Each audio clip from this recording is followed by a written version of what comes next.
and now Oh it's yeah, starting again. I don't know what's going on. this is very season one. This is perfect. It really, and it just keeps starting over and over again. I don't know. I don't know what's going on. Okay, well, Well, I'm trying to decide if we should continue and try to make this happen with this stream, or if we need to start it over again. It's bizarre because what what caused the stream to shut down in the first place was not a connection problem. yeah. Folks, can you see us? Well, it's planned for me right now, because I couldn't see the stream. I just had the chat open. So the second you said it, I like moved the tab over a little bit, and it was What's like, weird oh is yeah, when I I'm not started even my seeing the introduction a stream. minute ago, we weren't getting any comments, but now we are. So it seems like it's good. We're going to attempt to start this again. So welcome everybody. We got to starting over again. All right, folks. Stupid Welcome Korean to our animators. Simpsons Season 1 live overview. I am Captain Logan. This is The Day Ghost. We have been having some technical difficulties, and you'll never believe why. So we were in the middle of a stream. We talked for 3 minutes, and then my internet went down, and I thought it was the cable company, and I'm like, grr, I can't have this. I'm trying to run a channel here. Went upstairs and found out that my son had accidentally disconnected the modem. So that's why we shut down. So there's no reason we should be having massive connection problems. The thing just got unplugged. Anyway, so let's go ahead and get into this, shall we? Austin and I have been wanting to do a series on The Simpsons for a good long time. This is a thing that Austin is a mega fan of, and that I am just kind of a casual fan of, but have always wanted to get more into and learn more about this show. I'm expecting to get an education from Austin, which is because part of the reason I wanted to do this is because Austin knows this show like I know Star Trek, or even better than I know Star Trek, and every time I talk to him, he's got this encyclopedic knowledge of the show. He's constantly quoting it like I'm quoting The Tick. I can't bring up an episode without Austin immediately throwing 2 or 3 quotes at me. I can't quote an episode, as obscure as I think the quote might be, without Austin knowing exactly where that came from. And I was like, well, if I'm ever doing anything on this show, this is the perfect co-host, and this is the perfect format. I also, part of the reason I haven't done anything on the show until now, or hardly anything, I think I've done a couple of comic reviews and things, because I've read a little bit of the Bongo stuff, and I've liked what I've read of that. Is Austin, I wasn't sure how to deal with it, because there's so many episodes, there's so much of this show, and it was like, well, you can sort of do the Star Trek Club thing and just, watch random episodes and do commentaries or do reviews, but I don't know if anybody would really want to watch that. So finally, Austin and I decided the only way to do this show was to talk about it season by season, and we're hoping to make this a series. We're hoping there's enough interest in this, and that we can find enough time to occasionally come in and watch a whole season, take some notes, get prepared, and chat with you guys live pretty extensively about these seasons. Austin, I told you this earlier when we were attempting to broadcast the first time, but pretend like you've not heard it before. Did you realize that there are nearly the exact same amount of episodes of The Simpsons now as there are of Star Trek before New Trek? So TOS to Enterprise. Yeah, isn't that crazy? That's crazy. That's like 700 episodes. It is.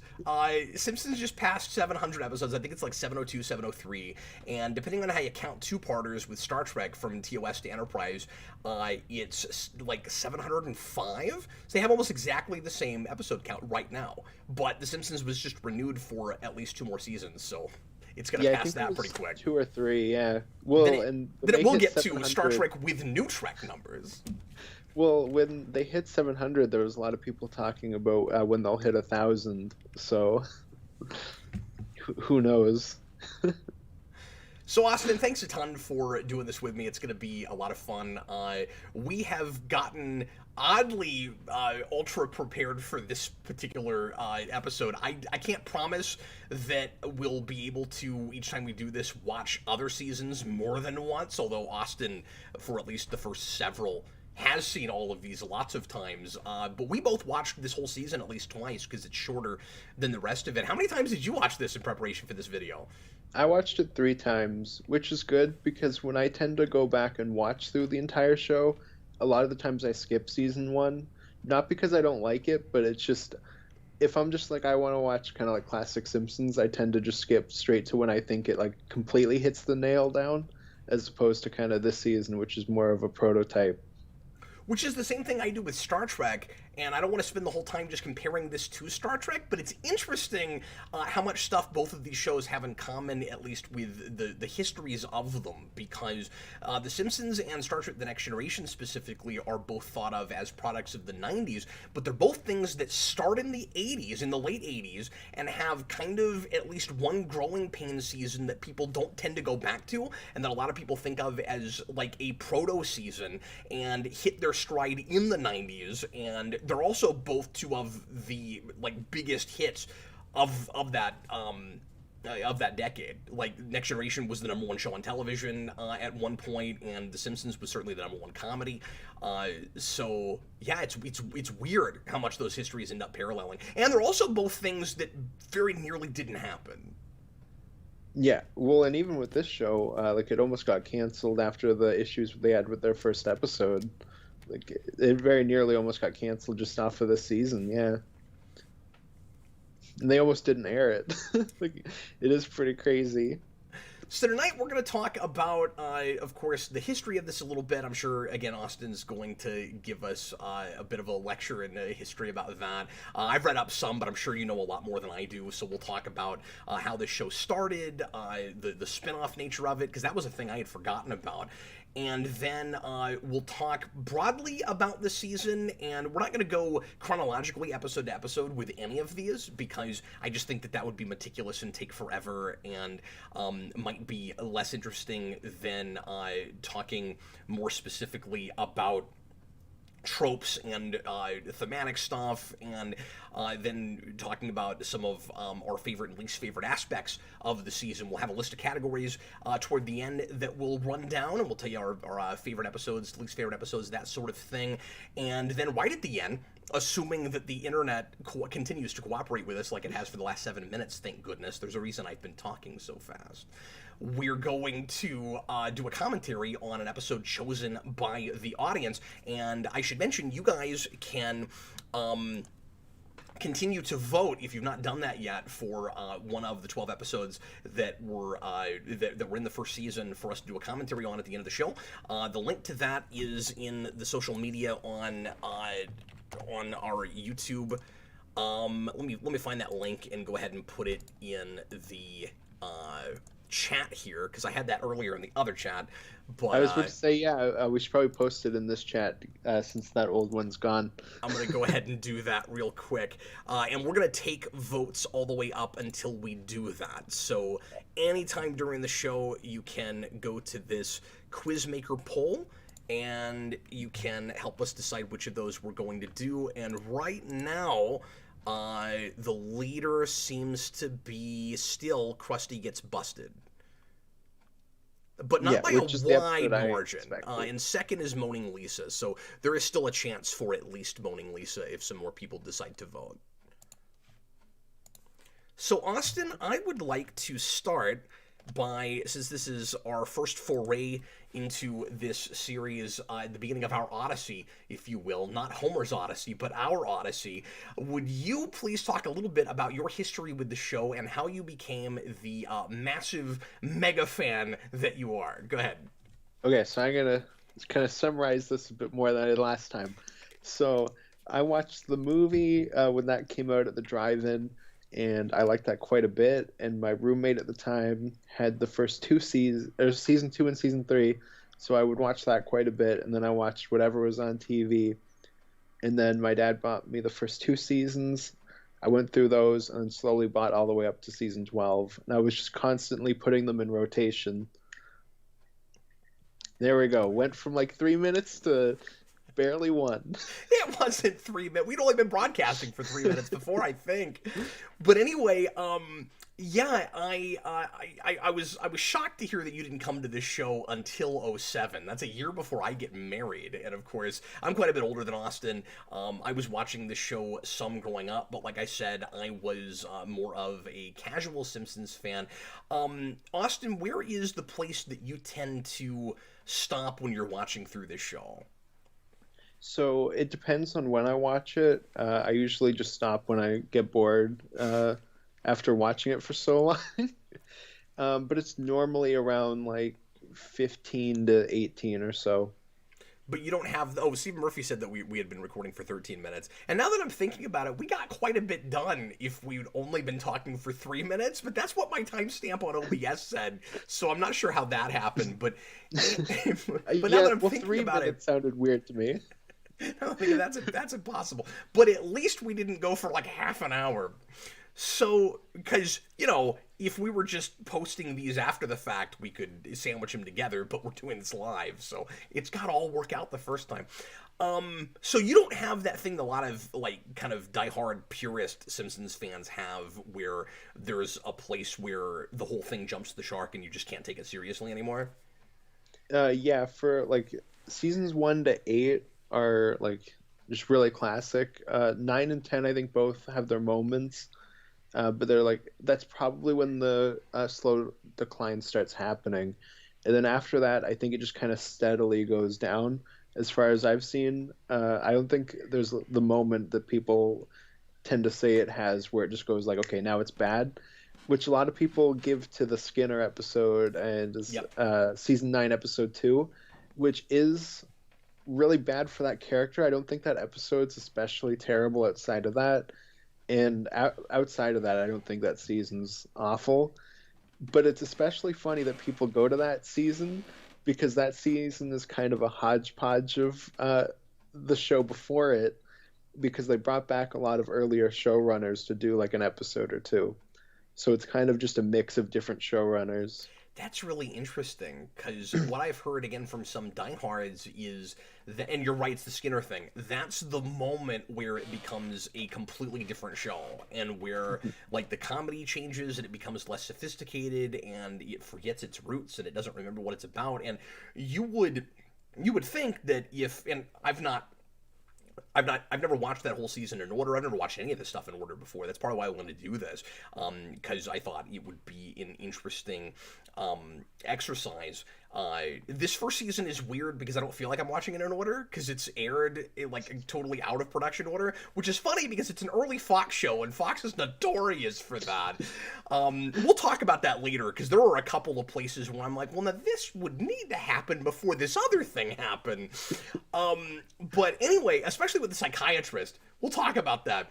But I would have to go and actually look at that season to see which of those sides I would agree with. But if you're saying that it's done by a lot of different showrunners from earlier seasons, that's interesting, because if what the diehards are saying is true, you would think it would be like just one showrunner who took over who doesn't understand the material. Yeah, exactly. Because season 9 is when a new showrunner takes over, but he brings on a lot of older ones to kind of do episodes here and there. In that Skinner episode, I'm pretty sure is done by the season 7, season 8 showrunners. I saw a video like a year ago, and it's a pretty popular one. I can't remember what the channel was, but it was about that whole thing, and it was making that case. And it sounded like the guy felt like at the point, and it was a good video, but like I needed more information before I could decide if I agreed with it or not, because I just hadn't watched enough, and especially that I almost said later stuff. I mean, obviously that's like a third of the way through what we have of the show now, but it seemed like he was simultaneously talking about the quality of the show as he was talking about like the continuity of the show. And The Simpsons is a thing that's never had a super close knit continuity in the first place, right? Like it's a what do they call it? Like a floating continuity. Yeah, exactly. That's exactly what it is. Yeah. Well, and I know some people complain nowadays, especially with them having to move the timeline forward, but the show is always doing that. It has a floating timeline. It's no different than comics. Yeah. And it has to occasionally retcon things, and especially background stuff, in order to keep the characters current. So they'll do flashback episodes that have to contradict other flashback episodes because like Lisa can't be born in 1984 anymore. Yeah, well, and then you get stuff like season 2, season 4, and season 7 all have episodes where they graduate their class. And that's all within the classic era of the show. Well, and it's actually an even crazier floating timeline, not continuity. It's even a weirder one to try to maintain in something like this because the characters never age, but are always talked about as being the same age, which is different from comics where you'll have like really slow aging sometimes in like DC and Marvel comics where you'll have a character who like, 30 years ago was in his 20s and now finally he's a little older. But this show doesn't do that. This show keeps Maggie as a baby, but everything is always current so that they can constantly do pop culture references and keep it current and have discussions about like current technology and that kind of stuff. Yeah, I think Homer and Marge get like a few years older as it goes, because I think they're more like in their 30s in like early on, and then they're in their 40s more so now. But I could be wrong about that. I'll just really briefly mention my history with this show. This was, of course, massive when I was a kid, and I don't want to say I was the age this show was aimed at, because this was supposed to be more for adults, but I was certainly the age that ended up being a lot of the demographic for this show, whether they had intended that or not. I mean, Bart Simpson was this huge, insane phenomenon in the 90s. He was like the face of, in some ways, he was the face of counterculture, and certainly of teenage rebellion and stuff. It was that like early on in the 90s, it was that, and then as we went along, Beavis and Butthead kind of became part of that as well, et cetera, et cetera. And so it was everywhere. You couldn't get away from it. And I saw it as much in extra media as I did anywhere. We were inundated with NES games and merchandise and all kinds of stuff. Like, well, yeah, it was Bart Mania, yeah. You couldn't get away from it, and so I enjoyed what I saw of it when I was little, but I didn't necessarily know what I was looking at. And then when I got into junior high and high school, I was watching it more and just whatever was on broadcast in reruns. And at one point, my mom decided that we weren't allowed to watch that show anymore. I'm not sure if she just walked in one day and saw an off-color joke she didn't like and was like, oh, this is not wholesome enough. But she decided we were watching too much of it, and that kind of turned into don't ever turn it on. And my stepdad is a huge fan of this show as well, and he didn't like that mandate, but he also stopped watching it because of that. And so I just hadn't really bothered with it in a lot of years, but it was always, it's weird, like, I hadn't thought about it in a long time, into my late 20s, and, much. And I wasn't, I didn't have cable anymore. I wasn't watching it. And then when the DVDs came out and I started finding those cheap, I bought a couple box sets and then I went back to some episodes. And there were a few episodes I must have seen a bazillion times because it was. I'm sure you've had this experience, Austin, where you'll totally forget about a thing and you're never thinking about it and you're never quoting it or anything. But then when you watch it, it's like you saw it yesterday and you remember every single moment that happens in it. And I have that with several episodes of The Simpsons, particularly the one where Bart pretends to fall down a well. I must have seen that episode 20 times. That's a great episode, yeah. I will sometimes at work start singing Sending Our Love Down the Well, because that song is awesome. Before we start getting into the season itself, I would love to know, Austin, what right now you would consider, and if you can't pick one, because I know how big of a fan you are of this show, feel free to throw out 2 or 3, but what would you at the moment, before we go through our Odyssey, and I can't promise how often these will come out or if we'll manage to finish this. This is a big epic proposal, and my wife and I are about to have twins, and I don't know if this is possible, but we're getting it started and we're really going to try. And we, by the way, want to go through all of it, even what people consider the really bad stuff. Right now there's 31 seasons of this show. By the time we get done with it, there might be 40. I don't know. But Austin, I thought it would be fun to kind of put a pin in this and catalog it right at the front. What would you say at the moment are your favorite 2 or 3 episodes? And then when we get, when we get to those, we'll see if they maybe get supplanted by something as we're discussing it. Yeah, because one thing I'll say is that when I went through this season, I was ranking them. So yeah, that could change if I eventually get to those episodes. Just I have a hard time picking favorite episodes of the show, but I am going to say He wasn't prepared for this. That wasn't fair. I shouldn't have done that to him. I'm gonna say Marge on the Lamb, mostly because of the Lionel Hutz appearance in that episode, and he's my favorite character on the show. I'm also gonna say Bard of Darkness, which I used to go back to a lot, and Mayor Sideshow Bob or Bob Roberts. It's something along those lines. I can't remember the exact name of the episode, but it's when Sideshow Bob becomes the mayor. That's another episode I used to go back to a lot. And then there's also Marge versus the Monorail. See, this is why you shouldn't have started me on this route. There's too many to name. I probably just wanted to do that because I know that you have the thing I do with Star Trek where you largely speak episode titles with this show, and Yeah. I just wanted you to look like you were showing off. Yeah, there's too many episodes, and it's really hard for me to kind of just nail down like that one where it's like this is above all of the other episodes. I know some stuff is going to come up that I've either never seen or it's been so long I forgot all about that could totally supplant what I think right now is my favorite episode. But I'll mention a couple of runner-ups as well. I'm treating this like when you go in, Austin, when you start a class for the first time and they make you take a test to see how much you already know about the subject that you haven't studied for yet. And then when you get to the end of the class, when you've actually learned everything, then you compare notes. Right now, my favorite episode is the Treehouse of Horror with the 3D Homer gag. Yeah, which I think is that 3 or 4? Treehouse 7? Oh, was it that late? I thought it was earlier than that. 6 or 7. Yeah. I forget. We watched it with a bunch of others, and I thought it was earlier than that, but now that you say that, it had to be later. Yeah. Yeah, because that's also the Nightmare on Elm Street one. Yeah, and that one's fun, but yeah, the Poltergeist one is my favorite. And then beyond that, I am a big fan of the Barbershop Quartet episode. That's another great one, yeah. Absolutely.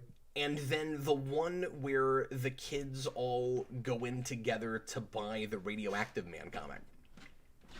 I was going to mention that too the other day because I rewatched that episode, and I was going to ask you if you remember that episode because it's really good. That's one of my favorites. It's Michael Reed says Bart Gets an F is his favorite episode, which is the first episode of the next season. So we're going to be doing that right away after this. Mm-hmm. Yeah, well, and that one I think just hits like yep, this is classic Simpsons, just right away. I'm sure this is going to happen a lot. Stephen Murphy is already quoting my favorite episode. A lot of the comments I expect as we go through this, doing this live, are just going to be quotes from this show. There's so much I don't know about astrophysics. I wish I'd read that book by that wheelchair guy. Well, and I can say your favorite quote from that episode, which is the Marge, I'm in a place where I don't know where I am. If you're in the linen closet, if you see towels, you're probably in the linen closet again. And I also like the I'll go call Ned. He has a ladder, and then it just cuts to him in the middle of the living room on a ladder. He's like, I can't find him. Divid22 put in a $2 super chat. And if you guys want to ask us about any aspect of this season while we're talking, you want to make sure that your question or comment gets read on air, you can do that via super chat. We'll read some other things as we go if we have a chance. Divid22, $2. Does Geekvolution have a floating timeline? Boy, it sometimes feels like we have a floating timeline. Because we change things so often here.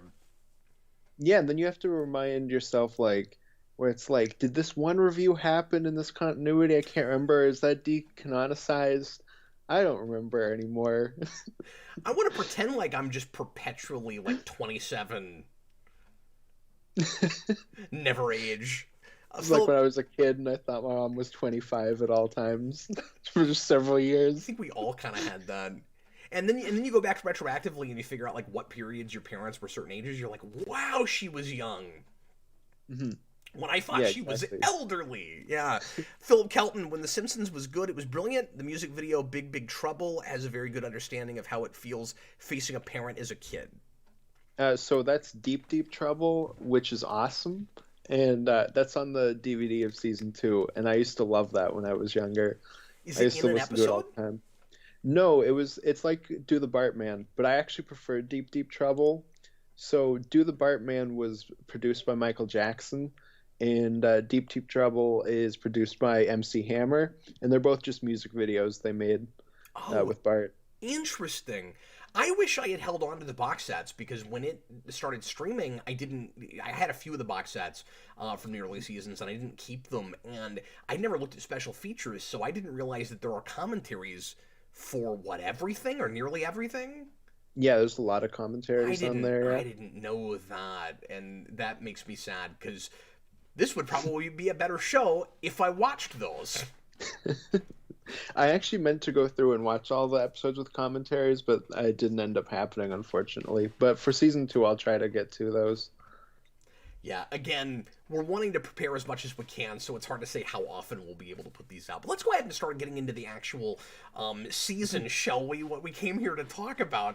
Austin, we're gonna make up for the fact that this is a 12 episode or a 13 episode season with all the preamble. Austin, tell us a little bit about what you know about how this show gets started and about some of the the prototype elements of this show, the stuff that it looks most different from what happens later and how the changeovers happen. Let's start talking about that.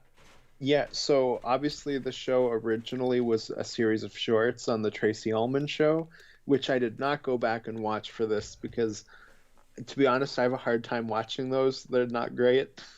I looked at a couple because I'd never seen them before, and what struck me about them is they they don't seem like animated shorts. They seem like they belong in newspaper strips. Like that's how they're organized and how they're paced. There's like a quick cut to black between scenes inside of one short where it's like here's a joke and then here's a joke that builds on that joke and then here's a third joke that builds on that joke. And a lot of, at least in the first season, because I didn't watch past that, but a lot of those are formatted that way, and it's really strange. Yeah, I actually didn't think about the newspaper comic thing, but that's exactly how it's structured. That's Yeah. all they are, which makes sense because that's what Groening was doing at the time. hmm Yeah, absolutely. He Because was a he had his newspaper Life in strip Hell. guy, Yeah. and they came to him to make to make shorts that would happen like before or after a commercial. And he came up with The Simpsons because he didn't want to end up selling the property he was currently making in newspaper, which is really funny because this blew up and was so much bigger than that.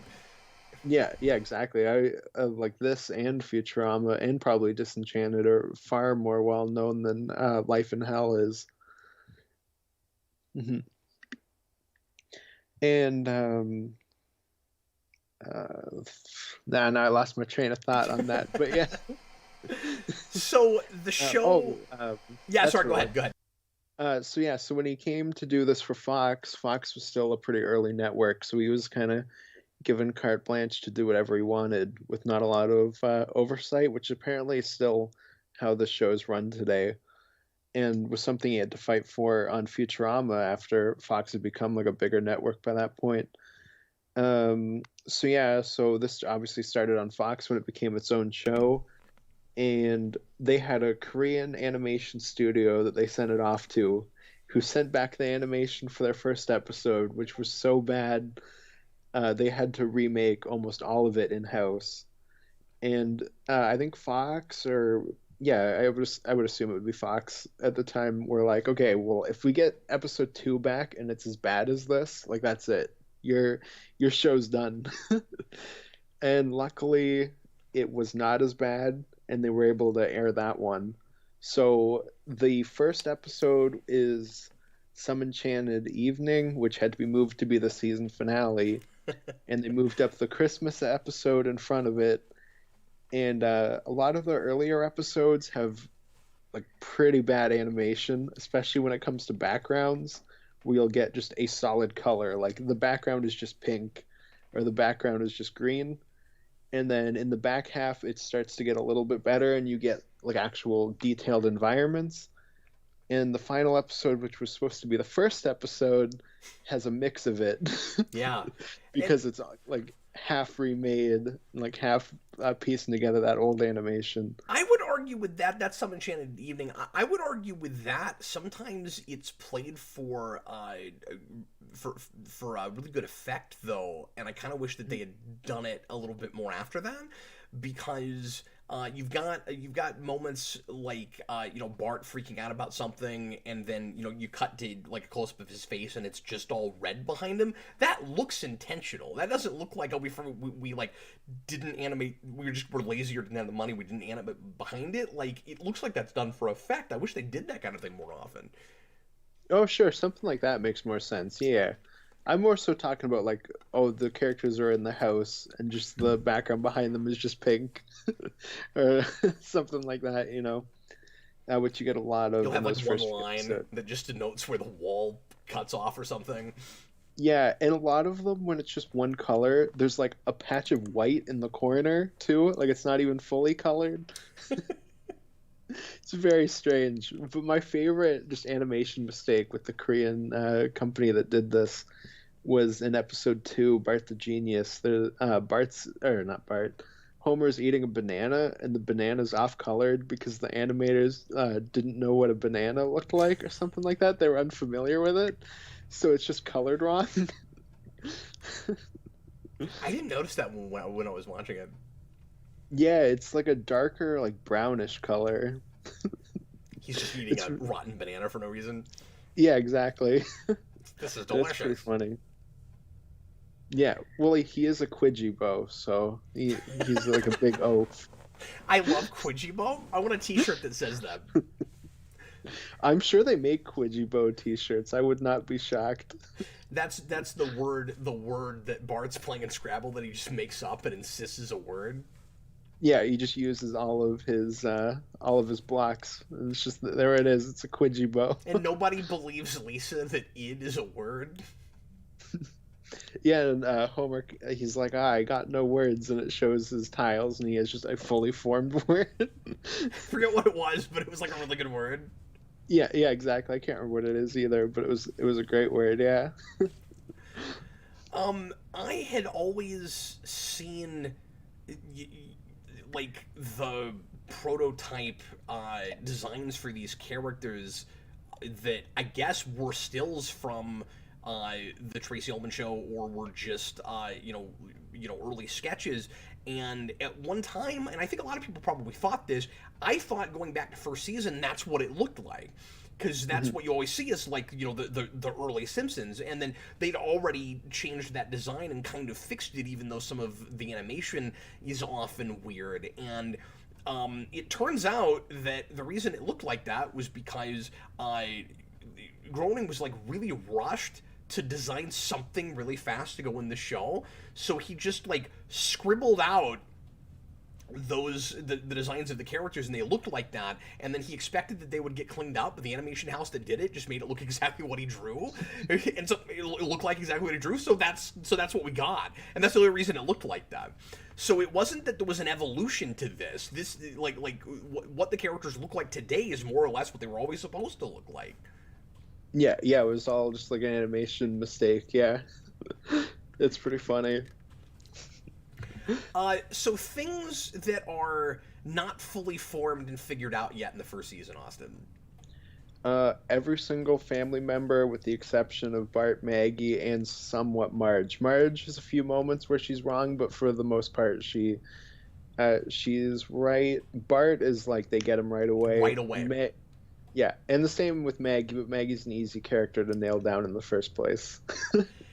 Homer is a really odd mixed bag, because I feel like we're constantly told that Homer is more or less what he'll be later, but we're not presenting him that way all the time until a couple of the like later episodes of the season. And obviously the thing that you'll notice, that pardon me, the thing that you'll notice most early on in the first season is that Homer doesn't sound like Homer, even though it's the same voice actor. And yeah, he's doing a Walter Matthau. He's doing a Walter Matthau, which I didn't know. I had read that today, and I was like, well, now it makes complete sense. Because I couldn't figure out how you start with that, and then you just kind of slowly evolve into what he was doing. I was like, why is it so generic? And it's not generic. It's Walter Matthau, and he's doing a pretty decent Walter Matthau. Like, you'd think that as good of an impression of that actor, and I love Walter Matthau. I'm a big fan of The Odd Couple. As you'd think that as close as he gets to Walter Matthau, I would have immediately been like, oh, he's doing Walter Matthau. But I just thought it was just this like really generic voice. You just hadn't quite figured it out yet. And then once I read that, it is Walter Matthau. Yeah, because I saw an interview with him, I think on Conan, where he had this great line where he's like, Homer used to be Walter Matthau. And then just slowly as it went on, like, I guess the voice kind of went further down, and they needed him to do just kind of different different ranges, I guess he couldn't do with the Walter Matthau voice, and it slowly just kind of shifted. But well, you do kind of get stuck with that a bit. The trademark Homer scream never happens if he's doing Walter Matthau. You never get the like it just wouldn't happen. Yeah, exactly. And I don't know if you know how the what's that? Oh, I'm sorry, real quick. He's saying dough really early on, but he's not saying it like he says it later. Well, I was just about to ask if you know how that came to be either. I can't remember which show he gets it from, but the line is the person's supposed to say damn, but they couldn't say it on TV, so he goes, duh. Oh. And because dough is always just written as annoyed grunt, and Dan Castellaneta was like, okay, but what's annoyed grunt? So we came up with that, and they were like, okay, no, you have like a second to do this grunt, so you got to make it quicker. So we shortened it down to just dough. It's really interesting that he half came up with it, because of course that's the real big trademark thing with that character that everybody remembers, and that's, I mean, it's not exactly this, and it's maybe weird of me to even make that comparison, but it reminds me a little bit of Leonard Nimoy coming up with, like, the Vulcan sign and the nerve pinch and everything. Like, when the actor comes in and comes up with the thing that is the huge, trademark. If you've never seen the show, that's the one thing you'd know, is that Homer says dough. Like... Yeah, exactly. And, dough is in the dictionary now, and they still don't write it in scripts. It's always been annoyed grunt. Interesting. So if he wanted to, he could change it. He could do anything. He could do some other kind of annoyed grunt if he really wanted to. Yeah, well, there is a joke in one of the titles for an episode where it's like a play on dough, but it's like, it's that pun, but it's just brackets annoyed grunt. Really? Yeah. Well, that is really inside baseball to make the episode title. Oh yeah, it's great. That's really funny. Yeah, I didn't know that. I thought it was weird going back to first season and having that we'll talk about the intro. There's a lot of weird stuff about the intro. But getting to the end of that when the car is chasing Homer into the house and he looks like he should be saying dough, like his mouth's open, like he's gonna say something, but he doesn't say anything. And then he finally starts saying it later. Yeah, well, I kind of laughed today where I watched an episode. It was Homer's Night Out, and Lenny turns and like his mouth starts moving, but there's no voice. And I was just kind of like, oh, yeah, that's rough. Busted Sim says the Tracy Ullman shorts first aired on April 19, 1987. So in a way, the Simpsons are 3 years to the day older than me. I'm almost 14 seasons into the DVD commentaries. Cool. And earlier I was relating it to Star Trek: The Next Generation. It starts the same year. Like The Simpsons doesn't start the same year TNG does, but the shorts do. And Daniel Davis, yes, that is the episode. It's E-I-E-I Annoyed Grunt.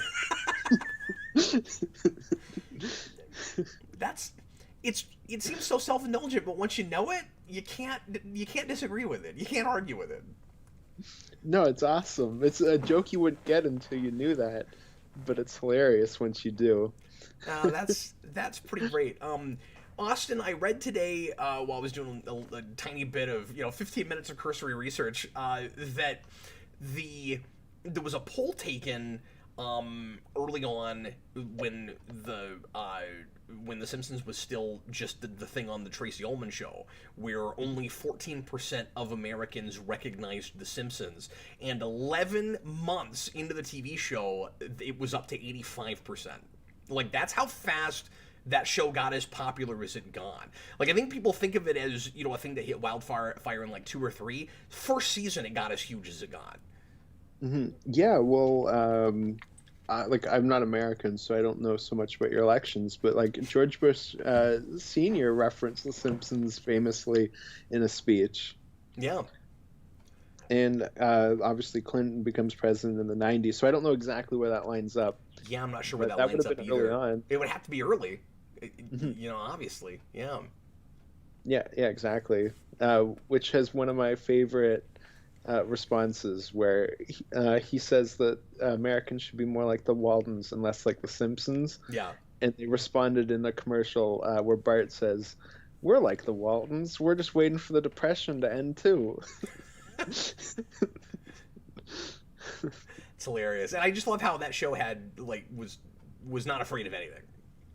Yeah, well, and I think part of the reason why the show kind of declines the way it did is because it's very much counterculture, and then it lives to be culture. Yeah. So it doesn't have what it used to be. And ain't that always the way? Yeah, exactly. It lived long enough to see itself become the villain. Yeah. Or culture. And there might still be, some funny things here and there, and some episodes that are absolutely worth watching. But it can't push back the way it was. There wasn't anything to push back against. Mm-hmm. Or maybe there was plenty to push back against, but not the same way it was doing it. Yeah, of course. If you're that much a product of the 90s, you're going to still be a product of the 90s if you're going to stay what you were at all. And so, I mean, do you think that, maybe this is an obvious thing to ask, but, like, this should have probably ended at some point, right? Like, it goes without saying, like, this show should not still be on, even if it's okay sometimes. Yeah, like, I feel weird now, because it's like, how do you end The Simpsons at this point? So it's just kind of like now I'm like, I don't know how you end the show, but it just feels like an obligatory staple where it's like it's on because it's always been on, and it's the last vestige of something, and a lot of it just seems like records. It's almost like it sticks around just so. I mean, it makes Fox money, I guess, or it makes Disney money now, but like it seems like it just stays on for like Guinness records, where it's like it's the longest running sitcom, it's the longest running animated show, it's a yada yada yada. It's got all these records.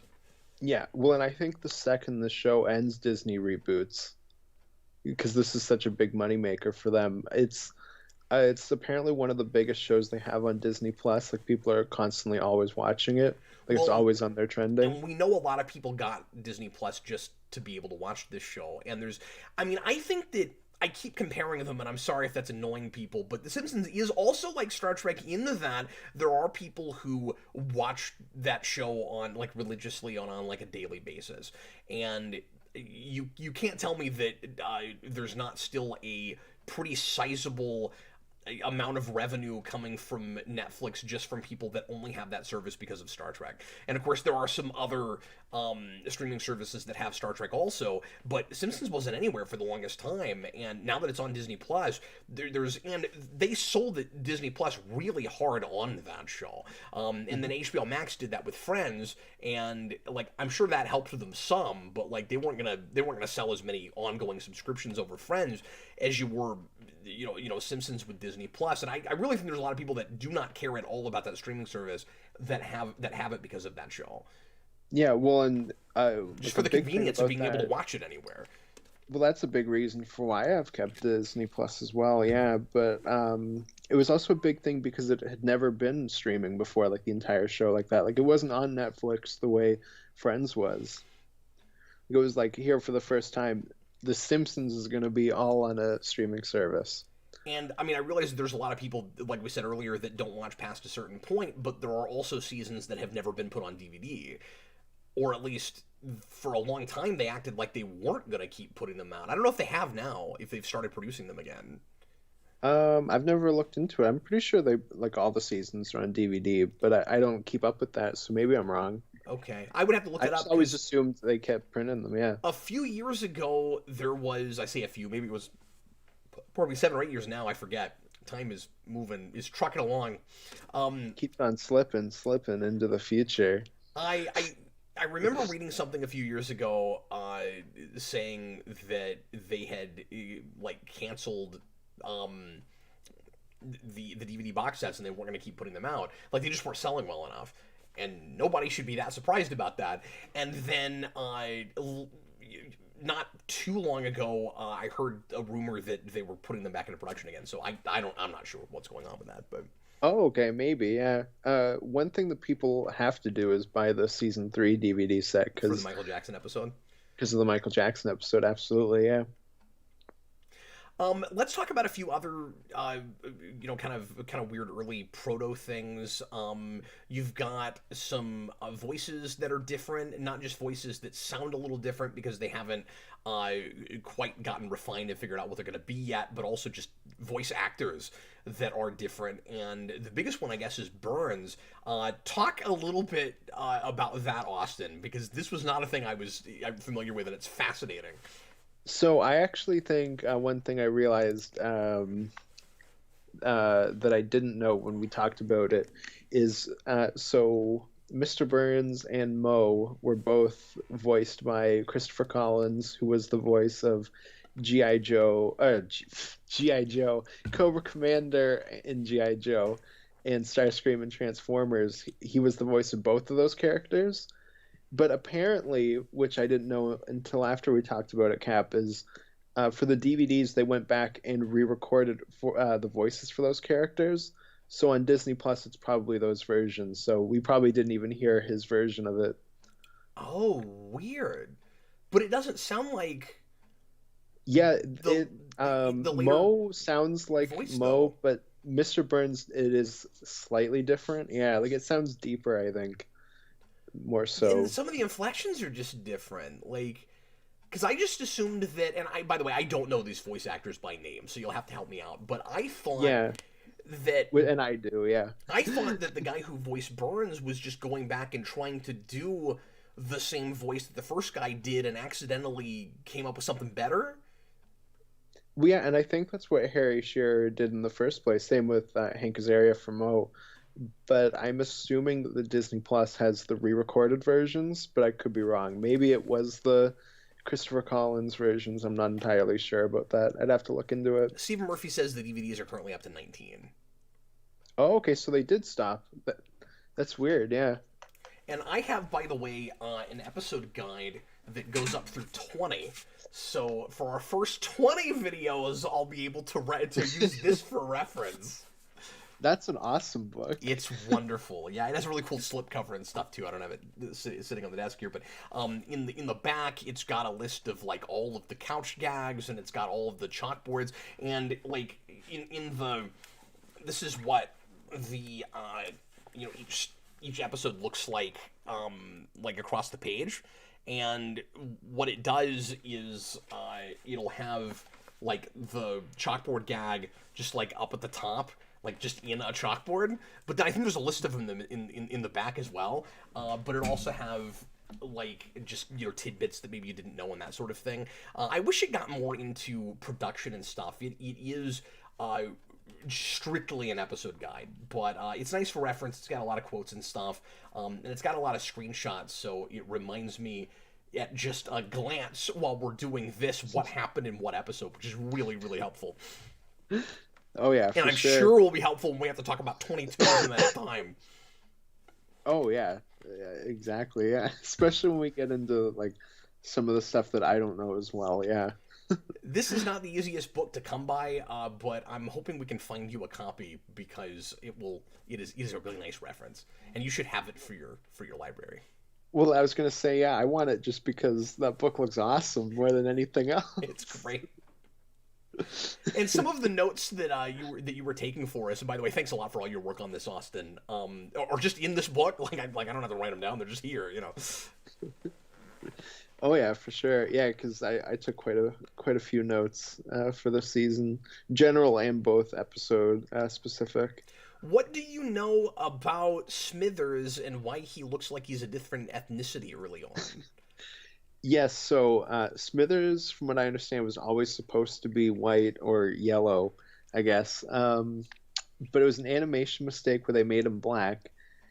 But then they were like, well, we can't keep him black because it's a little uncomfortable if the most subservient character in the show is black. Like, they were like a bit conscious of that.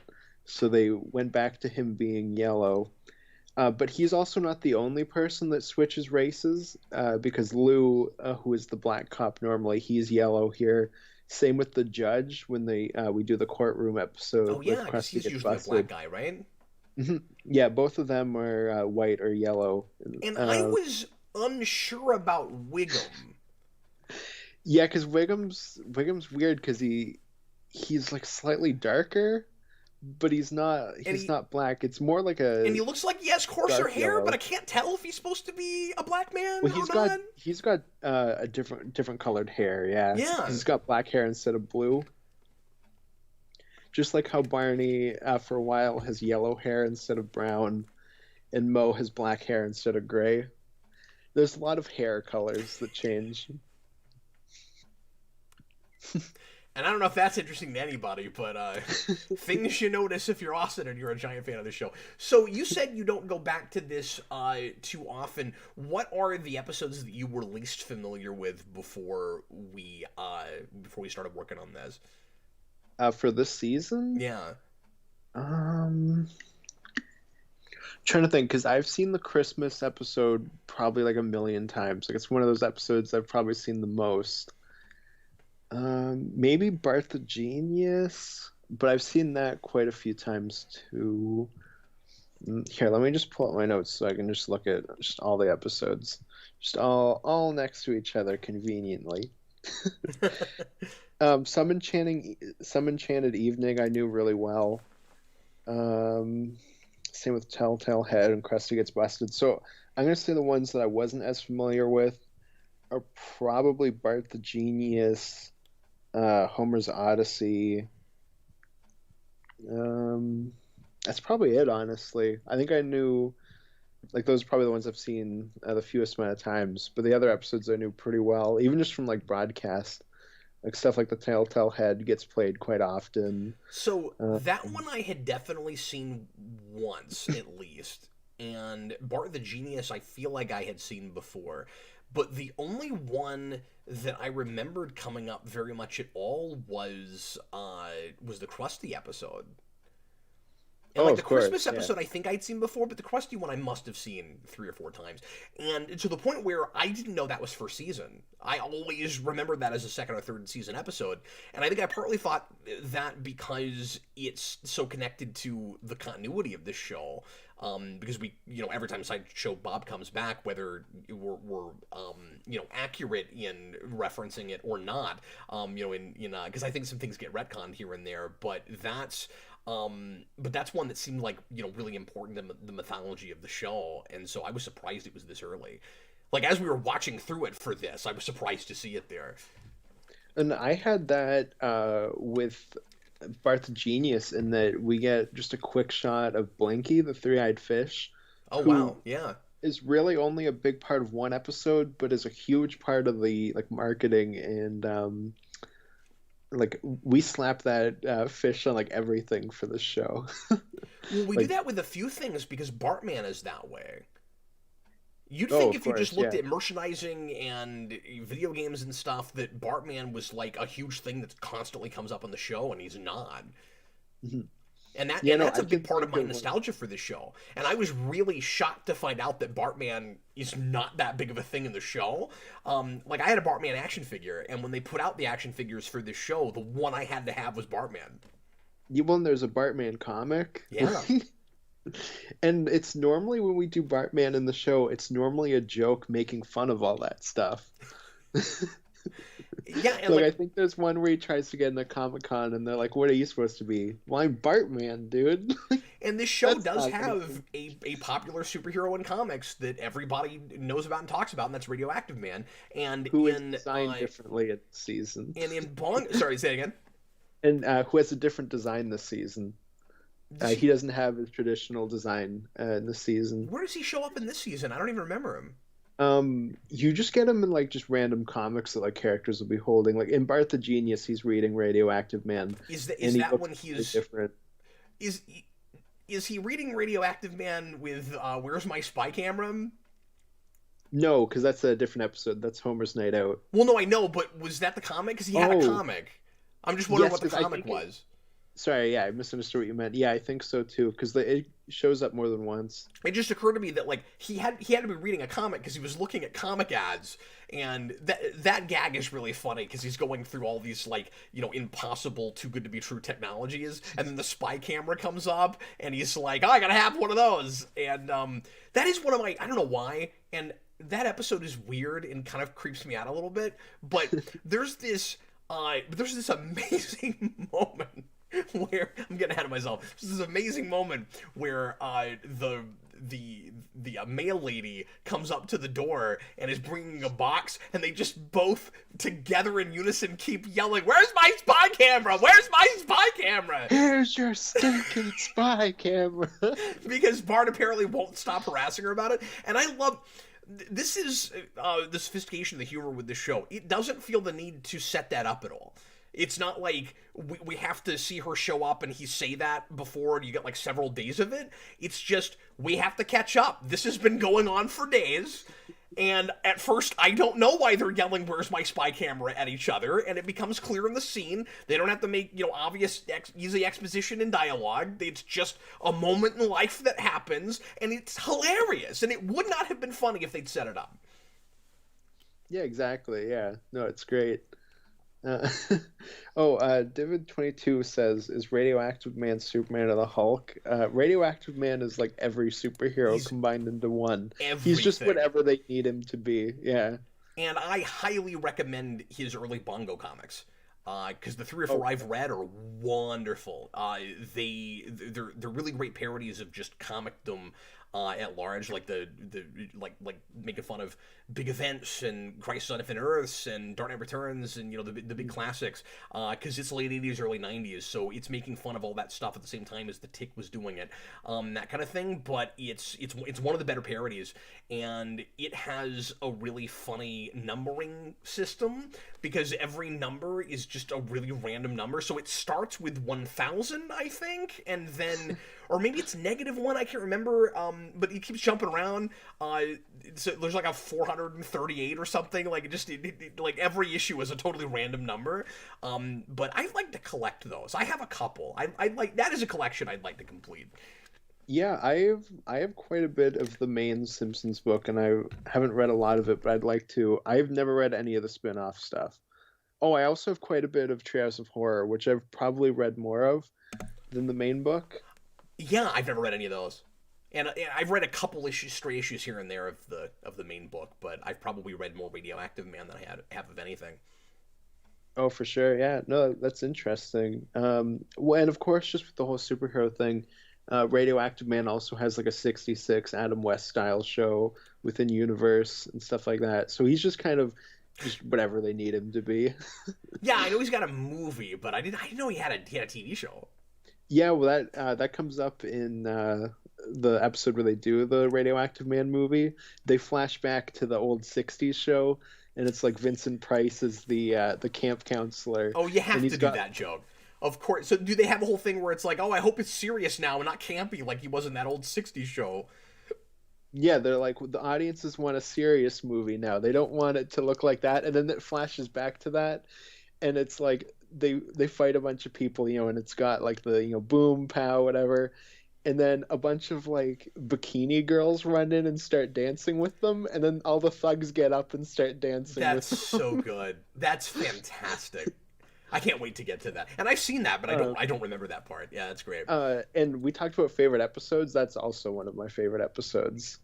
I'm excited to the comic stuff. One thing I considered before we decided to do these season overviews is I thought about doing a rewind or a rewind style video on just some of the like episodes about comics and superheroes in The Simpsons, because I thought I could find 5 or 10 and just do and just do a video about those, and maybe someday I'll do that. But Yeah. Yeah, because I'd say this is kind of one of the first big geek shows. Like, and it's not in your face about it, but it's very much like you can tell the writers are into this stuff. Of course.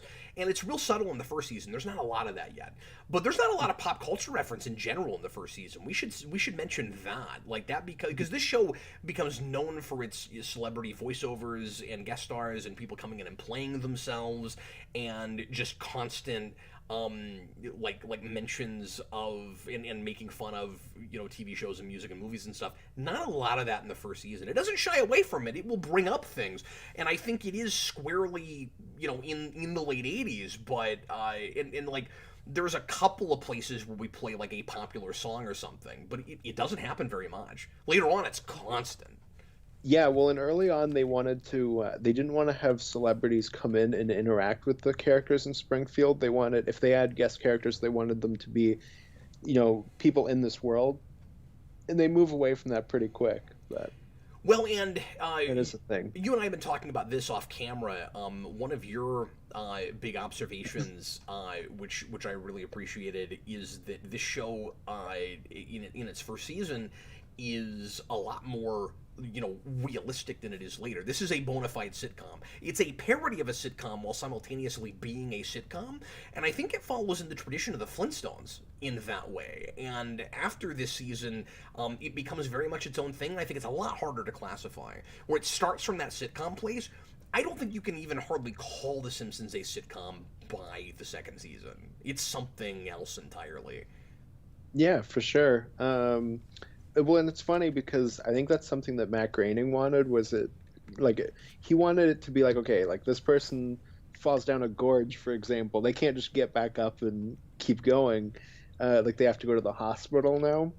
But it's also weird because he wanted Marge to be like a rabbit creature, like like his Life in Hell comics, which is what her hair is her, like the bunny ears are supposed to be in the hair. And I had never heard that until you told me about it. That blew my mind. And you said it's in the arcade game. Yeah, I think if you're Marge and you get electrocuted, it'll show her skeleton, and she's got the bunny ears. But that's how early that game was developed. Like, I want to go back and look more at the history of that game, and at some point I'd love to cover that, and maybe some other video games, on this program. Like, I think it would be cool. We're gonna do season overviews. I think it would be cool to do some special episodes looking at some of the peripheral stuff too. Like maybe review some comics and do some things like that. Yeah, absolutely. But like, I'd like to look more at the background of that and find out when exactly they were developing that versus where we were in the series. Mm-hmm. Well, and another big thing that I think Groening wanted was for Homer and Krusty to be the same character, which they obviously move away from real quick. Immediately. Yeah, because the idea was supposed to be that Bart hated Homer but loved Krusty, but they're the same person. And it's supposed to be the kind of irony of that. But which is why they have the exact same character model, which they then bring into or maybe not bring into question, but kind of poke fun of with the Homer the Clown episode, which is another great episode, by the way. I love that one. Absolutely, that one's great. Yeah. Along with being a little bit more realistic, although we should say real quick, let me backtrack for a minute and say there are certainly places where they're getting away with stuff because it's a cartoon, and like it doesn't get as fantastical as it will later, and like you said, people can't just get shot or knocked down or something and get right back up, but you do have things like Homer gets beamed with a baseball. Seems pretty okay right after that, things like that. Like, we still play fast and loose with it, but it's not what it is later, and it doesn't feel like anything could happen. Like, if looking at the show later on, like I realize, for instance, the space aliens are supposed to really only show up in like the Treehouse episodes, but if suddenly aliens showed up in this world, I would not be that surprised. Yeah. Yeah, we're not at a point yet where Homer's going to space, like. But it was worth it, so it's fine. Yeah, no, absolutely. This show gets crazy, and it should jump the shark, but it just doesn't. Yeah. Because it works so well, yeah. Yeah, I was going to ask you if you wish that it had stayed more in this kind of mode, both in being slightly more realistic, but also in its pacing, where it's kind of because you said to me this season scenes are allowed to breathe in a way they aren't later. Do you miss that? Do you wish we'd stuck with that? So there are things where I think it works better here, and then there's other episodes where it doesn't. Like, I really like the Bart the General episode, but I think not being allowed to get as crazy as it would later kind of holds it back a little bit, even though that episode's still really good. Well, it also doesn't need the PSA at the end. Yeah, no, the PSA is really funny. I like the way that PSA is written, though. It seems like they're worried that or maybe Fox is worried that they're telling kids that's how they should solve their problems. So they're like, there's no such thing as a just war, except for the American Revolution, World War II, and the Star Wars trilogy. That's fantastic. Yeah, no, that is great, yeah. But it's just really funny where it's like, this show would never again feel the need to be like, okay, don't do this, okay? PSA time, don't climb into a clothes dryer, and okay, kids? And I should say, it also kind of does that inside of episodes sometimes this season. Not that it just, like, stops and degenerates into a PSA, but there are places where, and I don't know, maybe just the sensibilities changed a little bit into the next season or later, but there are places where I would have, if it was a later episode, I just mean later than first season, fully expect the show to subvert your expectations in being like a little bit more cynical about it, or not having to like happy of an ending, or like allowing characters to be more ethically ambiguous and that kind of thing. This season constantly has characters like saying really messed up, kind of, counterintuitive or just totally like immoral, wrong things, and then walking it back later where like they have to learn some kind of moral lesson about it. And like I appreciate that I'm able to find, as dysfunctional a family as this is, a lot of these characters in various places pretty sympathetic, and sometimes it is a real story, and it tugs at your heartstrings a little bit, and that kind of thing. But I also appreciate later on the boldness of this character is doing the wrong thing all the way through, and they keep suffering the consequences for it, and we know they're not going to change next episode, so let's not pretend like they're going to. Like, I also appreciate that. One of the big points I wanted to make about this season was I was surprised by how many episodes end in a stirring speech that should not solve a problem, but everyone buys into it. It happens 3 different times. Yeah, what's the most sitcom-y thing about this season? Absolutely. But for what you were saying, I think it's Sam Simon, because this season and next season are both show run by the creators of the show, Matt Groening, James L. Brooks, and Sam Simon. And I think it's Sam Simon that brings like the more heart to the show, if I remember correctly. So like he was the one that was like insisting on some of that stuff. Interesting. Yeah, like some of it really plays and feels like where they're going all along, and some of it feels like it's afraid to go too far. Mm-hmm. Yeah, it definitely has some of that, especially like we said with the PSA and stuff like that. And one of the big ones is it Homer's Odyssey, where at the end of that he's got the big speech where he gets the job back at the power plant, and I would think that the crowd would be like, "Oh, you sellout," but he's like, I got this job,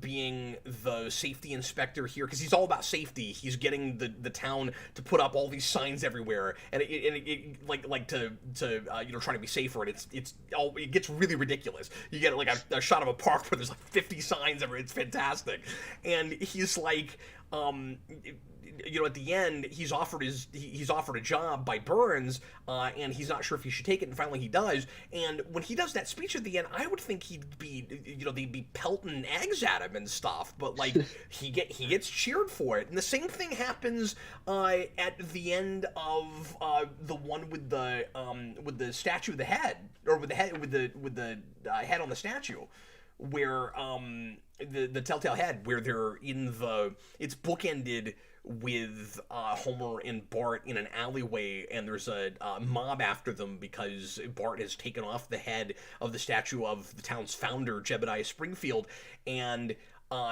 there's a stirring speech, and then everybody's like, I don't want to kill you anymore, and I'm like, this is not how this would go down in season 3. It's totally not what would happen.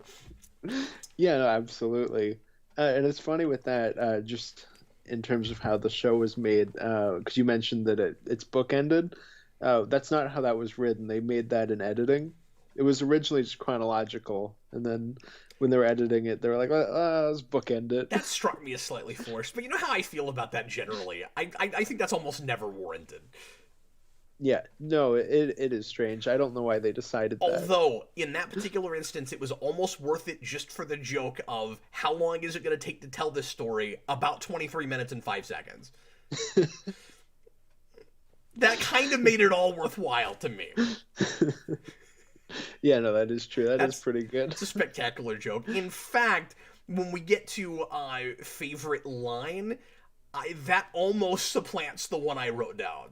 I had forgot about that until just now. I almost want to change my answer. Oh, interesting. That's funny.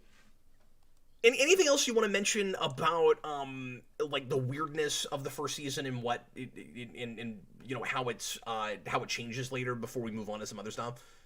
Well, I was just talking about Sam Simon, so I want to bring up something that I can't let go because this is a very weird statement to throw out there.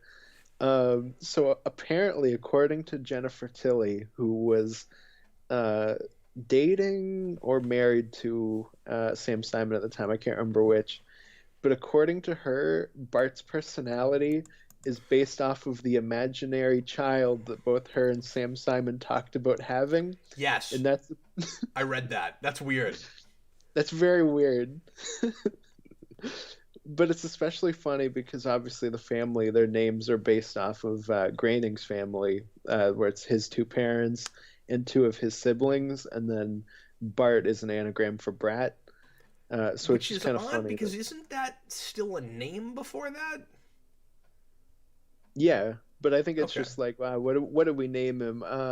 Brad, Bart. Bart's a name. Okay, that's good. I assume, yeah. Instead of calling him Matt, yeah. I guess we're jumping around a lot, but I wanted to go back to a point you were making earlier because I don't think we quite finished it, which is you were talking about about which characters are pretty much fully formed by the end or start that way, and you said Bart is from minute 1, Bart Simpson. For the Absolutely, 31 seasons, we already have what that guy's like right away. Homer's a mixed bag. Marge, I think, is about there, but sometimes they forget what she's supposed to be like. That's my read on her.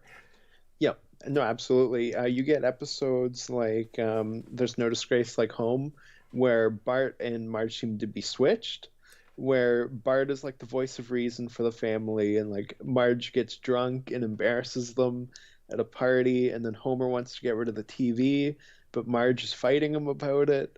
It's very weird. It's definitely something that wouldn't have happened even as far as season 2. And that's the episode where they go to the psychiatrist, right?